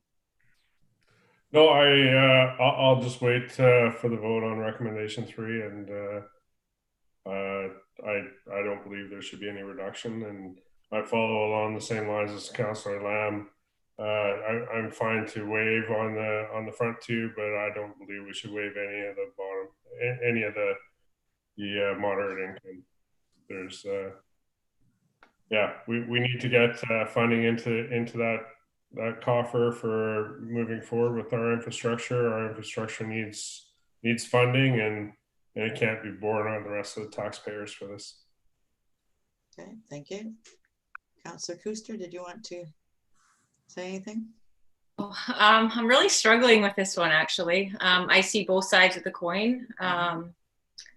Yeah, it's a tough one for sure. I mean, I definitely agree with Councillor Scott and Councillor Lamb. And when you see our infrastructure failing and we need to fix it, but that's a burden on the taxpayers for sure. And yeah, I definitely agree with them somewhat. But I also see Brenda's side of the story too. So I'm definitely struggling. It's not an easy decision for sure. Okay. So how would you like to proceed? There is a recommendation here. We would have to massage the wording a little bit to, I think, reflect what we want it to say if it goes ahead as written. But how do we want to proceed with this? Councillor Toth. I'm going to take a stab at something here and we'll see how it goes. I'd like to move that we make no further amendments to development cost charges bylaw 554/2016.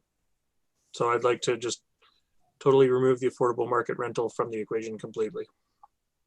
All right, is there a second? There's a seconder for that. Any further comments or questions? All right, we have a recommendation on the floor. All those in favor of the recommendation? There's 3. Councillor Lamb, what are you voting?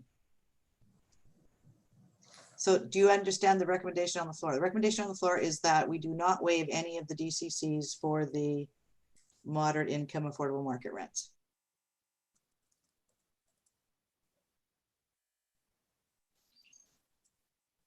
Yes, I'll vote in favor of them. Okay, so I'm going to call the question once more. All those in favor of the recommendation that we leave the bylaw for those units as is? Okay, that's 4 in favor. All those opposed? Thank you. And I think we know where Councillor McLean's coming from, Councillor Rowe. I haven't actually expressed my viewpoint on this.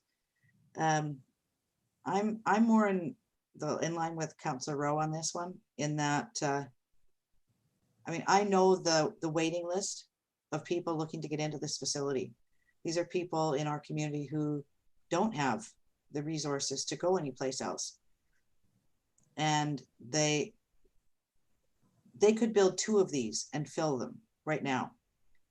So this is an investment that BC Housing, the province, has actually made in our community. And I think by waiving the DCCs, we are showing our support of them coming and putting money in our community. So I'm not in favor of that, but the motion was on the floor, has passed.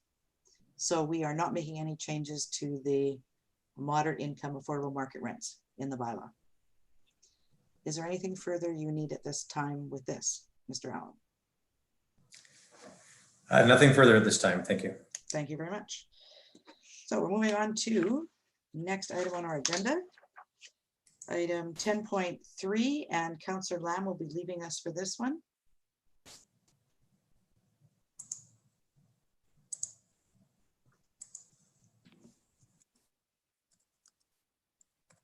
Thank you. This is development permit for, however you say that, Industrial Properties Inc. in East Porpoise Bay. You couldn't ask Tom before he left? No, I should have asked him. I think I can say Spipius or it. something? Is it Spipius or something like that? I believe it's Spipius. Spipius, okay. Mhm. How does he come up with these names? Okay, so first a motion to receive the report. Moved and seconded, all in favor of receipt? Thank you. And Marina, back over to you. Okay. So again, I have a fairly brief presentation. So this is the development permit application for Spipius Industrial Properties at property 5920 and 5916 Seashell Inlet Road.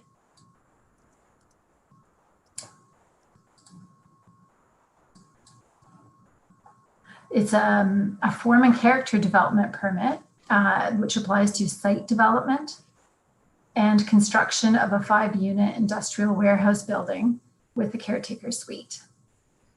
So we're looking at development permit area number 10, which guides business and industry developments. Here's the location. So it's these 2 properties, Lot N and Lot O. And it's in the East Porpoise Bay neighborhood. The zoning of the site is I-6, the industrial zone. And the surrounding properties are on 3 sides are industrial, and the Edgewater residential development is on the opposite side of the street, and that's a multifamily residential. There's an aerial image from 2018. It has changed a bit since then. Just kind of gives you a view from the sky of the industrial activity that's in that area. Okay, here's some site photos of what it looks like today. This is the site right here. You can see my cursor when I do that. Yeah. Yes, we can. So this is the piece of land where Lot N is. There's an easement where there's this paved road here that's on private property, with an easement which allows access to Lot N. It's also accessible from the other side, which is showing in this picture. This is the frontage Seashell Inlet Road, and this is the driveway entrance here. This is looking down from the top of that bank on Lot N. So you can see the Edgewater residential development across the street. And looking north, there's some newer development on Seashell Inlet Crescent. You can also note here that the lot grading from past land use has covered this tall chain link fence entirely, and also the trees that were in this area. And the arborist report that was submitted as part of the application showed that the trees have been damaged already and that they're unlikely to survive. But I'll go on because that'll come up later. The site, so this is the site looking in from that private easement road access. There's a retaining wall that's encroaching into the property, but it's not impacted by this first phase of development. And you can just see it's mostly used for storage of waste disposal bins. And across the street, a nice ocean view. So development permit area 10 has objectives, and I just wanted to bring these to your attention as we think of this. So it's to support business and industrial development in Sechelt, is to create high quality, attractive business and industrial districts, to reduce visual and noise impacts of industrial use on adjacent areas, and to improve existing industrial areas over time as redevelopment occurs. The guideline categories are to do with site planning. So it's not just building form and character. It's to do with compatibility of adjacent uses, lighting and impact on adjacent areas, signage, parking, loading and storage, overall sustainable development, and landscaping and screening. So now I'll just take you through the proposal. It's really about this, what the applicant is calling phase 1, although it is not a phased development. We're just doing a development permit for this blue parcel lot N. Although there will be aspects of the site for an access road through the purple area as part of phase 1. I'll just show you these slides. They're in the development permit in your package. So it's showing again this area of lot 1. The purple is the building footprint, some parking stalls. The next slide shows more detail. So it's got 13 parking spaces and 1 accessible, 2 loading spaces. It all meets the zoning bylaw requirements. Other than currently, this is the setback on the side here would be inadequate. So the applicant did express that they would be interested in consolidating the 2 lots so that there isn't a setback issue once that lot line is removed. There's a vegetative covenant area at the front and some landscaping is proposed. And that's all according to the covenant requirements and to our bylaw requirements. There's a proposed retaining wall on the north side to take care of some of the sediment and hold up the bank there. And there's a screened garbage and recycling area at this end. Okay, so there's some site cross sections that were provided in the submission. And this is an example of the decorative stone look retaining wall that would go on the north side, not with this fence. That was just an example from another area. And it would run along this north side here. So this is showing the landscaped area along Sechelt Inlet Road. Here's some elevation showing this is the west elevation facing Sechelt Inlet Road. And the applicant, I'll get to that. Okay, so this is some more renditions. There's a landscaping plan. And now I'll just get into our analysis of the application. So we did analyze that there is adequate servicing capacity for water, sewer, waste collection, fire protection, and utilities. A standard frontage improvements would be required according to our bylaw 430. The applicant did an arborist report, even though it was not required, because the lot is not big enough to be subject to the environmental management bylaw, which protects trees. And that arborist report did recommend tree replacement, as I showed earlier in the picture. Staff did request more details from the initial submission, and that was for more detail.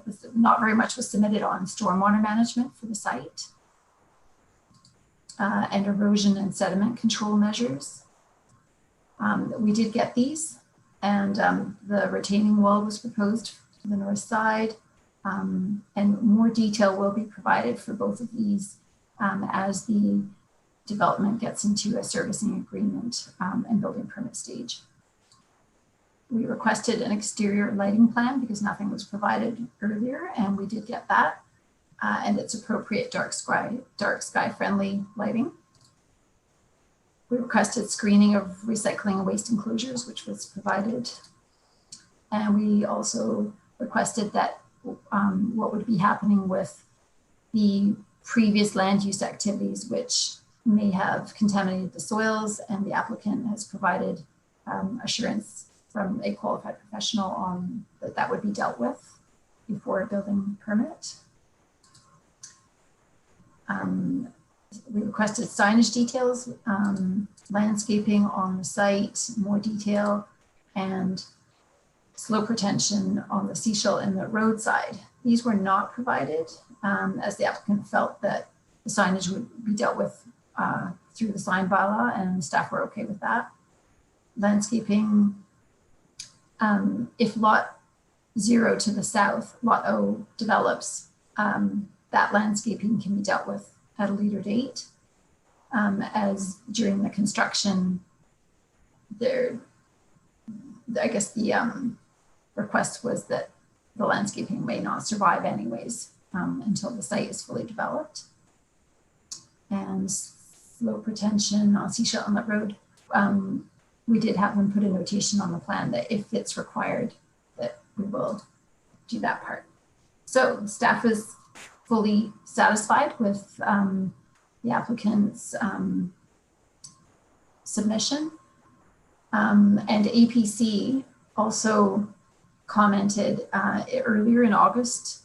Their comments were adequately addressed because they looked at it again last night at the November 3rd meeting, except for the landscaping plans, which didn't change. So their recommendation is that the APC supports the revised plans of development permit subject to planning department attention to landscaping detail for the permit. And what staff is proposing in the draft development permit is that we just do some seeding and hydro seeding of the exposed soil areas on the site to prevent erosion and sediment release from the site. And yeah, staff feels that the proposal as presented improves the visual quality of the site. It's appropriate for the local neighborhood, and it substantially meets the goals and the guidelines of development permit area number 10. So our recommendation is that the permit be approved as presented in the report. And that's all I have to say. Thank you. Questions? Councillor Toth. Thank you. Something that actually I missed on my first read through and just came up now. On page 163 of our package, it shows the landscape profiles of the retaining wall, which I know went by in a slide here as well. I do have one concern with the slope down to Seashell Inlet Road. The detail seems to show that that hill is basically going to end on the curb. I don't see any room for sidewalk or erosion that may happen during storm events, things of that nature. Just wondering if that was addressed or considered, particularly sidewalks, because Seashell Inlet Crescent does have sidewalks. And so I'm wondering if there's an opportunity to start working on furthering the sidewalks around there. So that would be in the realm of the engineering department. They did receive this referral, and I know that they will work out that detail when they do the servicing agreement, and it would follow our bylaw requirements. That's all I can say on that. Okay, so they are required to put a sidewalk in front of the property as part of the frontage improvements. It's just not detailed here. I actually don't know if the engineering was going to require that or not. I can't answer that. But if they were going to, then they would have to provide those details at the stage where they're doing a servicing agreement with our engineering department. So that would be required. It would be provided at that appropriate next stage. This was looking more at the development permit guidelines, and there was no specific guideline to address that. Okay, thank you. Yeah, if I can just jump in, if I may. So the development permit is for the form and function of the building and the surrounding landscaping and so forth. There were some drainage issues here we wanted to look into, but when it comes to the frontage, that's where servicing bylaw 430 would then start to kick in, and we can work on those details with a little more clarity. Okay, any other questions, Councillor McLean? Yeah, just a quick comment. I saw the proposal at ABC back in August, and I think the applicant made some really good landscaping improvements. So I think I'm pretty much ready to go for this project because landscaping does look good. It's shielded from the road a little bit. But I am worried if we put a sidewalk in there, then that landscaping will be significantly altered. So I hope that the landscaping plan can remain essentially the same through the servicing. I'll just point out that if there's a sidewalk, it would go on our land, it would go on district land, and their landscaping is on private, so it would be adjacent to it. Perfect, thank you. Any other further questions or comments? What would you like to do? Councillor Scott? I'll move recommendation 2, the council approved development permit 2020-15 with the condition included in the permit attached to this report for Scipius Industrial Properties Inc. for lot N District Lot 1438 plan EPP 80085, civic address 5930 Seashell Inlet Road on lot 0 District Lot 1438. I should have just said recommendation 2. 885 civic address 5916 Seashell Inlet Road. All right, is there a seconder? All right, any further comments or questions? Councillor Toth? Yeah, actually, it's pursuant to something you'd mentioned earlier, Mayor Seegers. Scipius, while I don't know the exact origin of the First Nations word, it is actually the name of a provincial park we have on the Seashell Peninsula. Okay. Any other questions or comments pertinent to the bylaw or to the recommendation? All those in favor? Thank you. All right, let us bring Councillor Lamb back. Thank you, Maria. Thanks. Thank you. Bye. Bye-bye.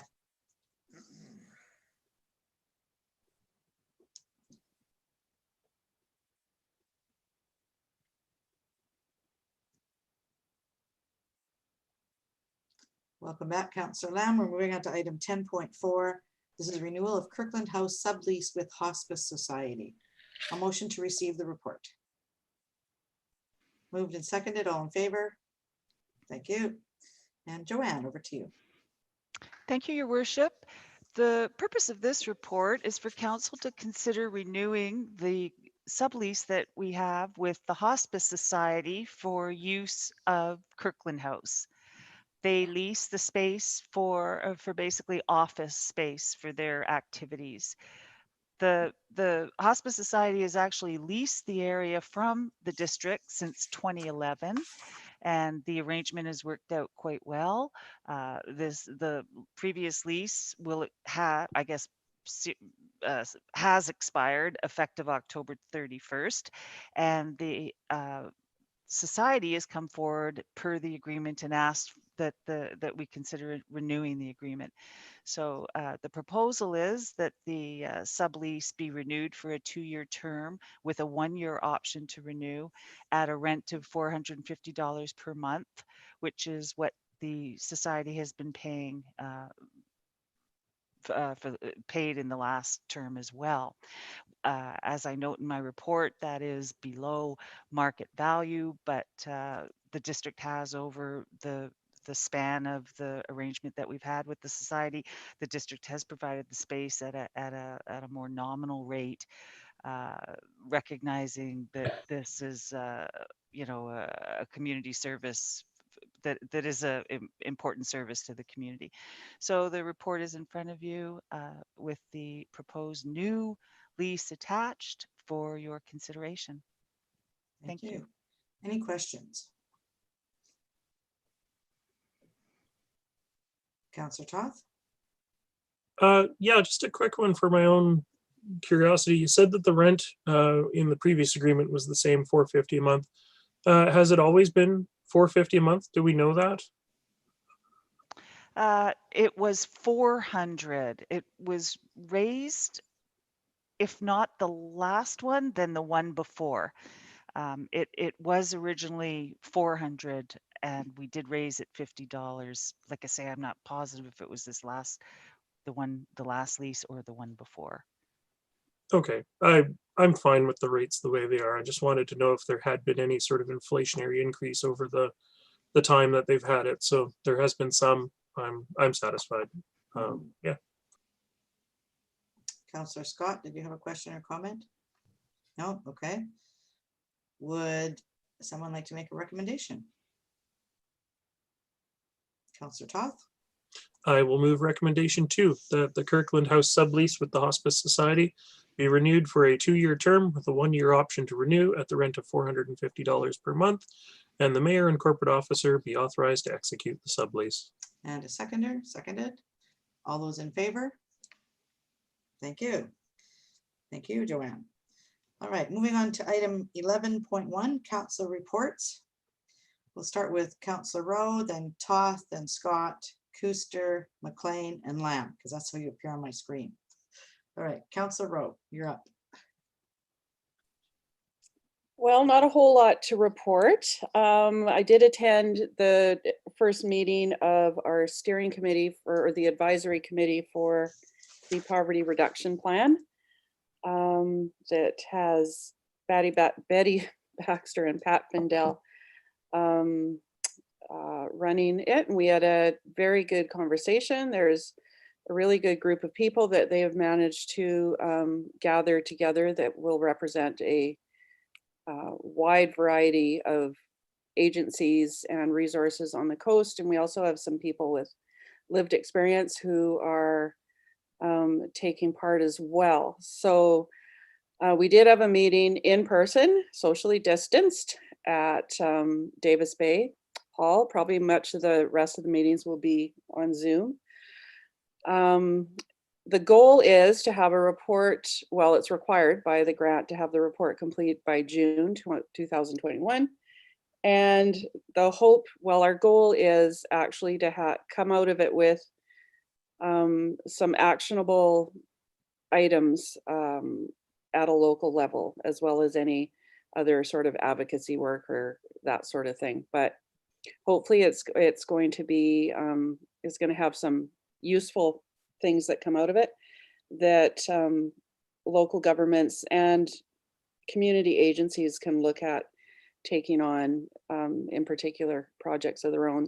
Probably midway through the process, we're going to actually identify 2 projects that agencies are willing to take on as part of the process. So that's going to be really interesting.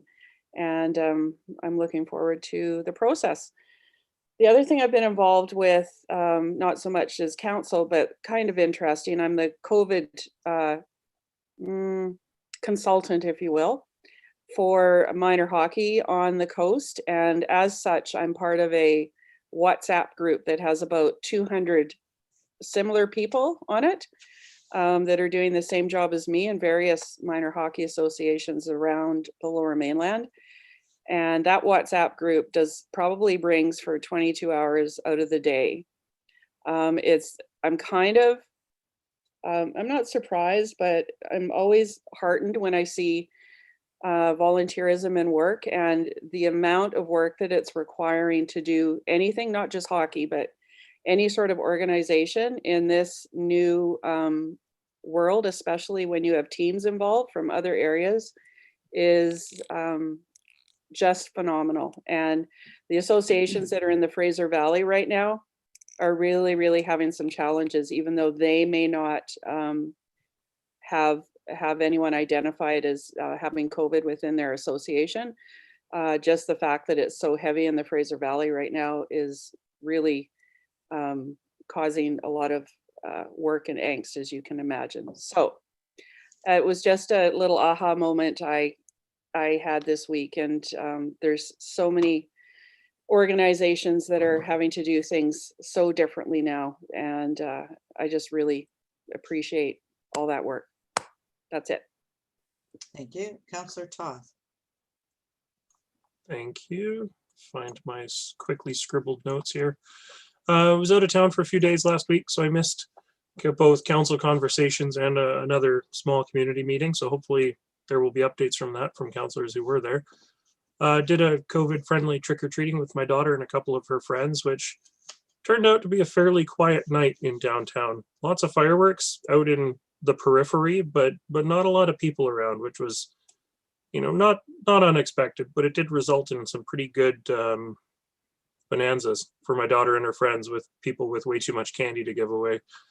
I'm doing an electrical course, registered March and only started it this week. So I'm trying to cram it all in before the end of the month when it needs to be finished. So you're probably not going to see a whole lot of me at any of the smaller functions for the next couple of weeks. Don't really have much to report from council. Thank you. Councillor Scott. Not much to report on my end. Attended council conversations, and it was a great conversation amongst just councillors. Nobody decided to attend. Need to see what we can do to ignite that. We had a lot of conversations in the community about lack of communication and comments on lighting and all that, which certainly could have been addressed through attendance in the council conversations. So maybe we need to talk to staff about how we promote that better and get better participation going forward. Other than that, just working my other job as well, and looking forward to moving forward with other projects. All right. Councillor Kuster.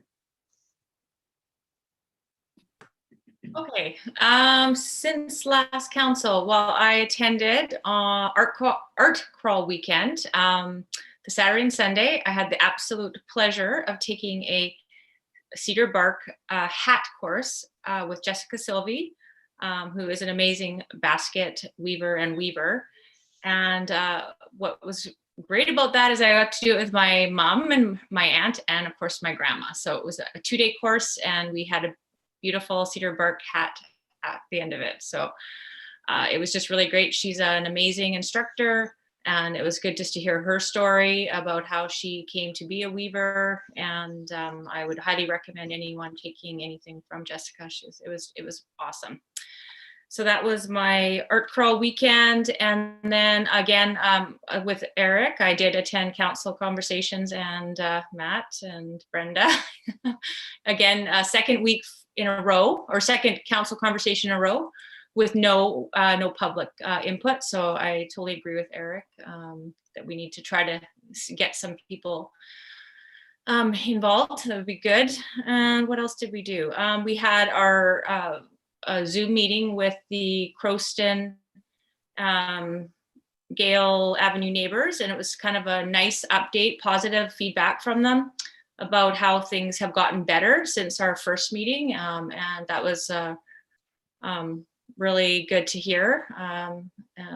and see what kind of steps the police are taking and the neighbors, and just how they've seen a reduction in activity up there. So that was really positive. And last night I was at APC, and again, it was a good meeting. They have a great bunch of people with a lot of background. And I just want to say one more meeting for Chair Paul. So I just want to thank him for all the work he's put on APC.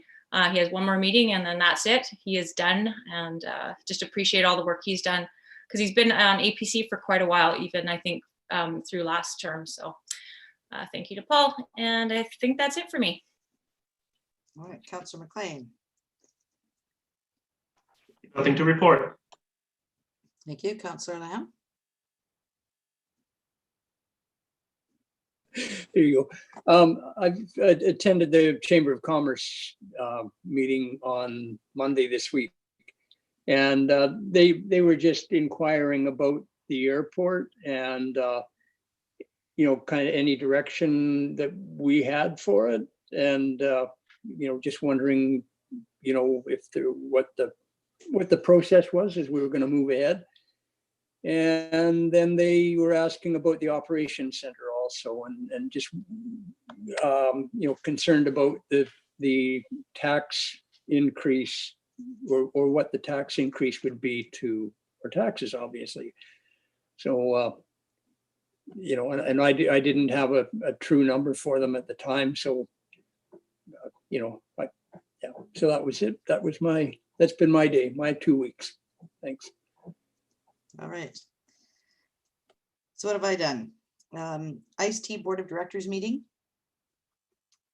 It's quite interesting to hear what they're up to. So this is not just the regional meeting that we have, but the Board of Directors meeting.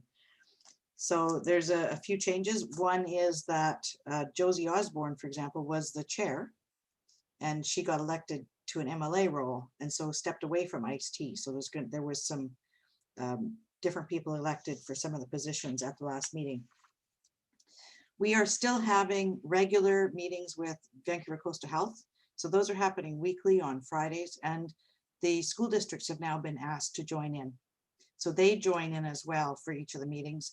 And then bi-weekly, we're doing the elected official meetings. So this is with our MP, MLA, and all the local government leaders. The last two meetings, we haven't had Nicholas Simons there because during the election period, he had to step away. So we're probably going to see him come back. It will be next week, I believe. We also had a meeting. We have these occasionally, School District 46 chair and vice chair with the chair and vice chair of the regional district. And so we just share what's happening in each area and some of the concerns and considerations that we're dealing with. I attended the Smart Cities Conference last week. So first of all, back up. 10 days ago, I went out to Calgary. It was my daughter had come out here for 2 weeks and said, you came out to Calgary for my 40th birthday. Well, it's your son's 40th birthday. You need to come out to Calgary. So we went back to Calgary with her. So it was interesting working at the same table, which she uses for her office because she's on the phone all day, every day. But I attended the Smart Cities Conference. It was a 3-day conference. And it was really, I found it really interesting. There were a lot of industry providers there who would do a session on what they could provide. And then they had municipalities typically municipalities or states in the United States who had taken their product and implemented it in some way dealing with technology in their community. So once I stepped away from that piece, one of the sessions was about, what is the big takeaway from this? And it kind of brought it all together for me. So the takeaways, few different points. One is, as a municipality, we have two sets of users. We have our inside staff, like all the people who work for the municipality, including us, doing what we're doing. But we also have external users. And our IT typically is facing internally. So we're looking at how do we make the technology support the internal programs and processes that we're doing. And what they were saying there is that we need to kind of do a bit of a pivot and recognize that we collect data just as others collect data. So we could actually look at sharing between data partners, local governments, application developers, citizens, and business, and create a data catalog for the cities where we would actually publish the metadata, which allows for data enrichment. So you can actually take that. For example, this morning, when a number of us were on a session with the one of the local businesses on an economic rebound program session they put on, some of the comments that were made between our group, the elected officials, was, where's the data on our communities? How many people, have home-based businesses? How many people, what kind of money is that bringing into our community?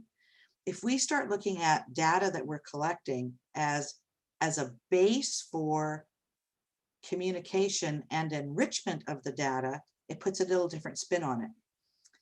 What they're showing in the US and starting to see some in Canada is municipalities, regional districts, and and provincial governments providing data on an open international standard base, which then allows the resident, a local resident here, to be able to deal with the municipality, but also the province on the same platform. So starting to see that kind of stuff.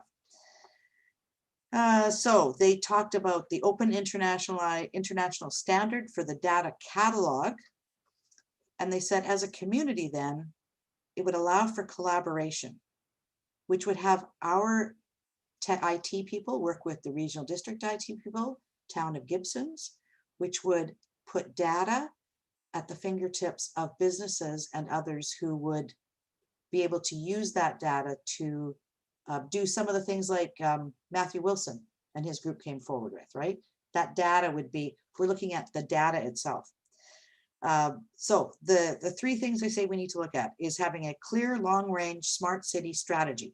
So what do we want to do with this stuff? What is our strategy to become a smart city?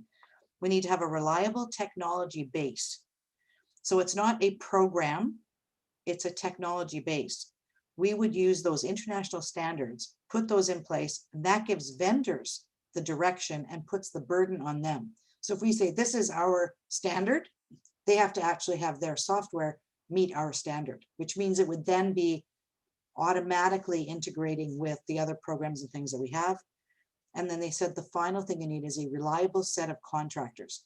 And one of the final sessions that I was in, one of the fellows from Shaw out of Calgary, Shaw Cable Systems or whatever they're called, Shaw Communications at this point, he is part of an international group, and they are putting together a reliable set of contractors who are working in the IT world, who are familiar with this international standard and are willing to work in that and provide the reliable support that the municipalities and the governments and stuff need to work with. So just a context. So when we're starting to move forward, we have that in our background. I wanted to mention Councillor Toth set up a carbon engineering virtual tour. And a number of us took part in that. It was fascinating. I've heard about it. I didn't know how they worked, what they did. It's pretty much self-sufficient. So they recycle the products that they use to take the carbon out of the air. And the way they provided the tour really worked. They had one fellow who did a PowerPoint presentation with us first and described what it was and how it worked. And then they have a video of one of their guys that works there, I guess, who toured around the facility and showed us what they'd showed us in the PowerPoint presentation. And then they opened it to questions in the end. It was just a little over an hour, but it was really good, really. And what they said is they're in the process of building their first actual, like this is a test site that they've got up here, but they're building their first actual site down in Texas. I don't know if he said the location in Texas, but it's being built in Texas. So that was interesting. I attended the Water Supply Advisory Committee meeting. Never been to one. I wanted to see how they worked at the regional district. So I got to be a fly on the wall and hear what they're doing. Great people there, great feedback, not shared, not shy to share. So good things going to be coming out of there. This morning, and along with a couple of other counselors and some of the others on the Sunshine Coast, I attended the Rebound Sunshine Coast Sunshine Coast Credit Union, sorry, SSCU, Sunshine Coast Credit Union event, where they had their economist, and they talked about some of the impacts that they've seen with COVID. Some great graphs, great information. The information was recorded. The presentation will be available on their website. It wasn't long. They had 2 presenters. They had another presenter there who was really good. I think some of you have seen him before. I don't have his name written down. Very worthwhile to look at. COVID-19. Councillor Rowe was talking about hockey. So while we were out in Calgary, I have a 9-year-old grandson who's playing hockey. And there are arenas in Calgary where you can come as a viewer, and there are others you can't. So in the week that we were there 10 days. He had a number of different sessions. We got to attend one. That was it. The rest of the arenas, nobody's allowed in. He had to come. He had to come with his full uniform on, preferably with skates and skate guards if they could. So he did. But if you don't wear your skates, you can wear your shoes. But the only thing you come is with your skates. We were not allowed into the arena until 15 minutes before the game started. And there's a 45-minute game.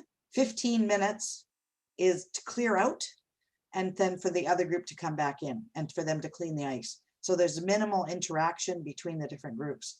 But like I said, there was one ice time in that 10 days that we were allowed to go as visitors and viewers. Otherwise, none of the others we were allowed in the arenas. So it's quite interesting. And I think those who are involved in various sports can recognize the regional district and the recreation facilities that they've opened up now. And they have to put all those plans in place too, and deal with all of those different, not only just, the user groups that are coming in, but all of the individuals that are coming in. So it's been a huge learning curve for everybody, a lot of work.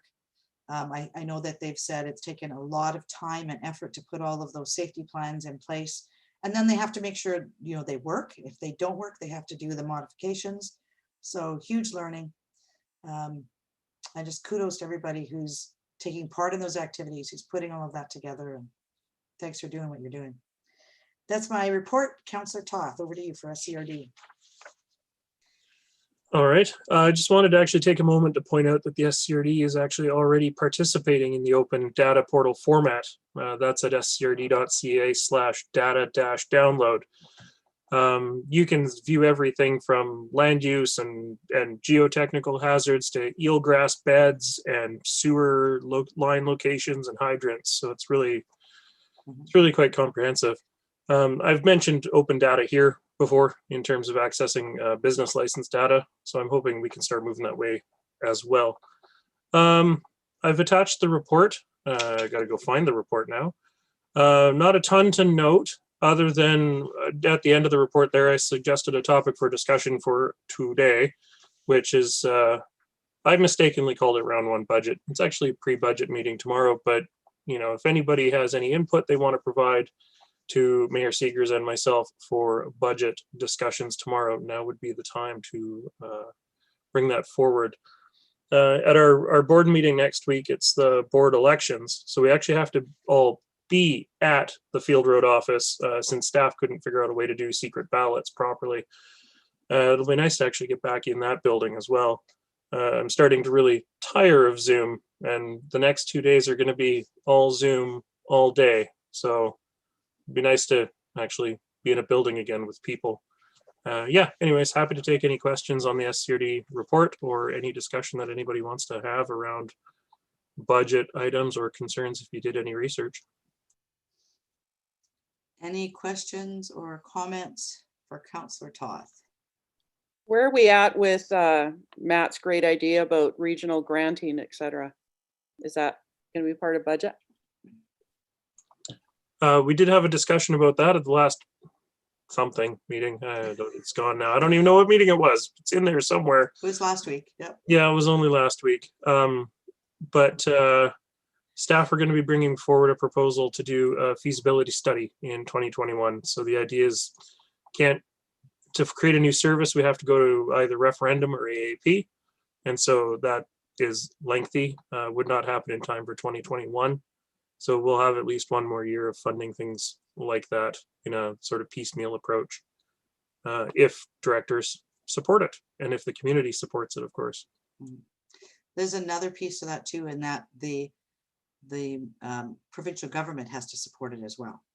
So we can come up with what we want to see in the service, but it actually goes to the inspector of municipalities or whatever that person is, who has to actually sign off on it. So they will actually ensure that it fits within the regulations in the province.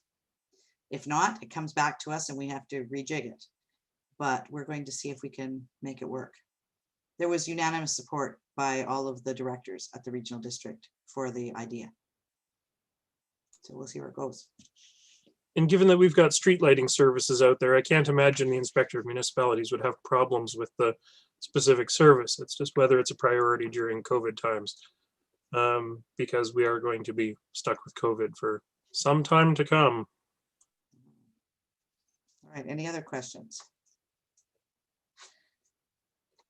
Let's move on to council correspondence. So motion to receive the correspondence. Moved and seconded, all in favor? Thank you. Any comments or questions on the correspondence? It looks like we're going to be asked to provide some input fairly soon, it looks like, as part of this process. So we'll watch for that to come forward. Anything further? Any emergency items? No, Your Worship. Thank you very much. Motion to adjourn. Moved and seconded, all in favor? Thank you. Any questions? There's one at the bottom of the screen here. Excuse me, Your Worship, we do Yes. have one question from Pam in the gallery. Okay, Okay. we'll take Pam's question and then we have one